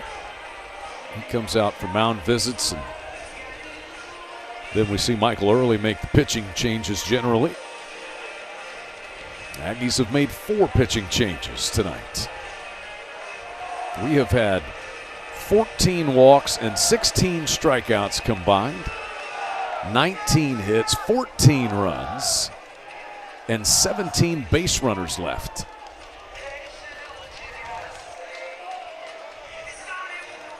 Camden Johnson has a 2-hit night for the Sooners. Now playing at shortstop. Excellent speed on the base paths here for the Sooners. Is bunting, and it's a good one. Toward third it goes. Well bunted, well played by Partita. And Oklahoma has 2 men in scoring position with 1 out.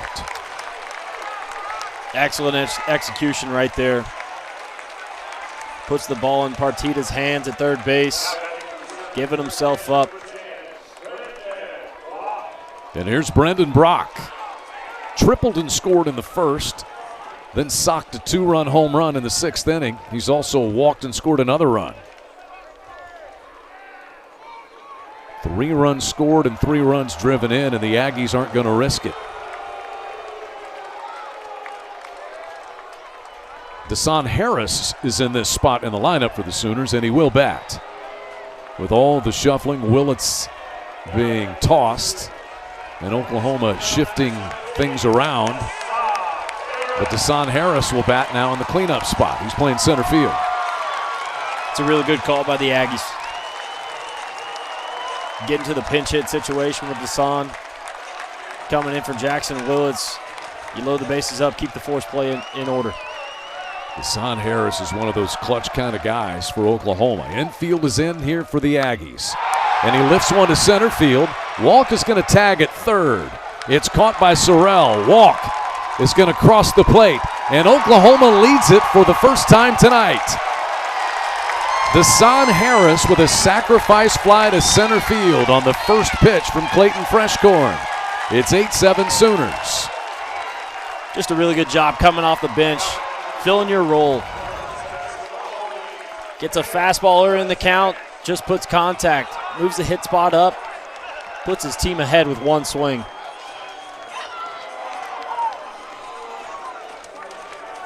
Oklahoma trailed 4-0 in this game.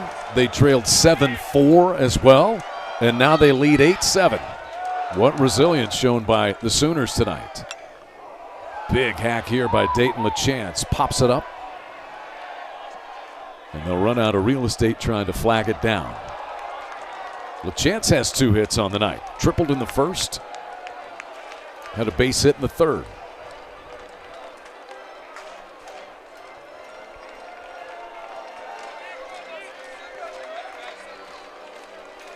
The power numbers haven't been there, but the guy's hitting .411 and driving in runs in every way he can. 21 runs knocked in. Drives this one to deep center field, but with 2 outs, it's caught by Sorrell, and the inning is over.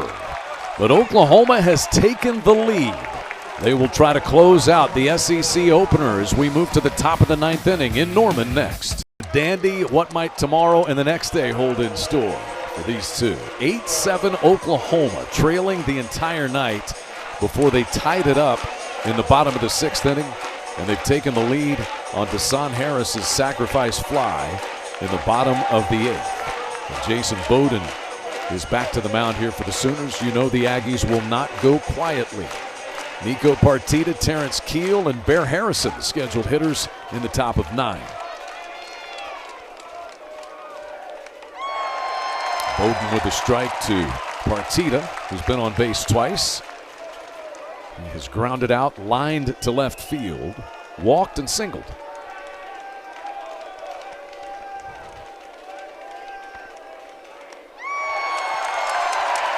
And there's strike 2. Jason Bowden is the 5th Oklahoma pitcher of the night. Aggies are in take to get a strike. Partita down 2 here, just trying to extend the at-bat.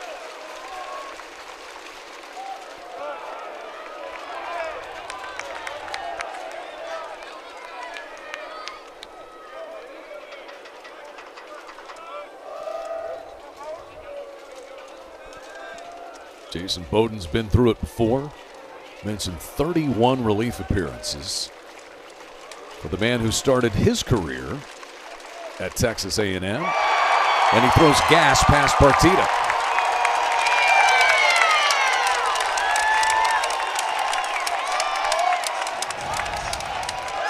Heavy with the fastball on the bat. Elevates here to get above the barrel of Partita. It's a really good sequence. Here's Terrence Keel. He is 0 for 3 with a walk and a run scored.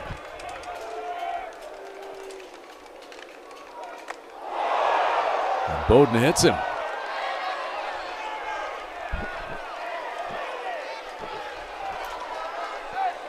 That puts the tying run aboard in the 9th. We'll see another look. This is a fastball that just gets away from him. I know you got protection up there. That still doesn't feel good. That rocks you a little bit.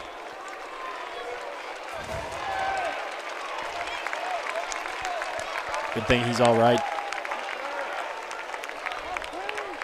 He is the first Aggie hit by a pitch tonight. But they have drawn 11 walks in this game. That's 12 free base runners. Potential tying run aboard in the top of the 9th. Here's Bear Harrison.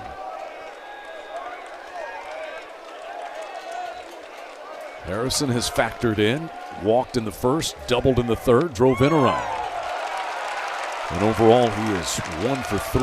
Oklahoma's bullpen is just kind of staying lively out there. The Sooners also have Jackson Cleveland, who's been very good. He's picked up 3 saves in the last week.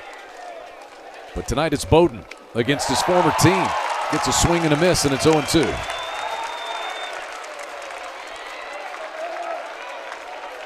Jason Bowden was on that A&M team that went to Omaha, but made only 2 appearances in 2024.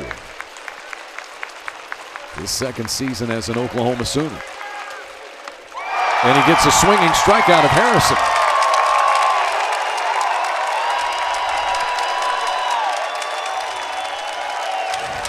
Did nothing but fastballs. Commands the inside of the zone on this one. Gets the ball past Harrison. High spin rate on that. Just stays on the same plane, out of the hand. 4th strikeout for Bowden. 13th for Oklahoma pitching tonight. That's now 12 of 18 games with double-digit strikeouts for this pitching staff. And 6 in a row.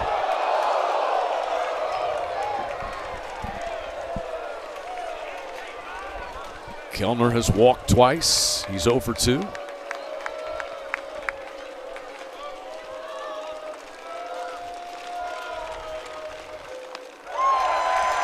Nothing but strikes right now from Bowden. So he has bounced back from that one he lost to Keel. He's done a nice job making the adjustment, getting back in the zone.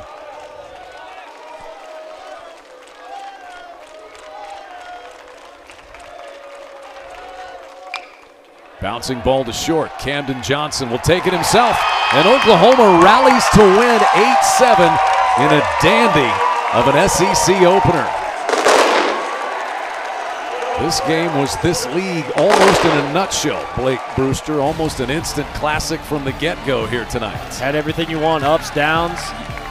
Sooners did a nice job staying in this game. You go down 4 in the first, find a way to cut it in half, and just fought all night long. Same 2 teams, game number 2 at 4 o'clock tomorrow. We'll call it for you here on SEC Network Plus. For Blake Brewster and our great crew, I'm Chad McKee, reminding you that all games airing on the ESPN networks are streaming live and archived on the ESPN app. This has been a presentation of ESPN and the SEC.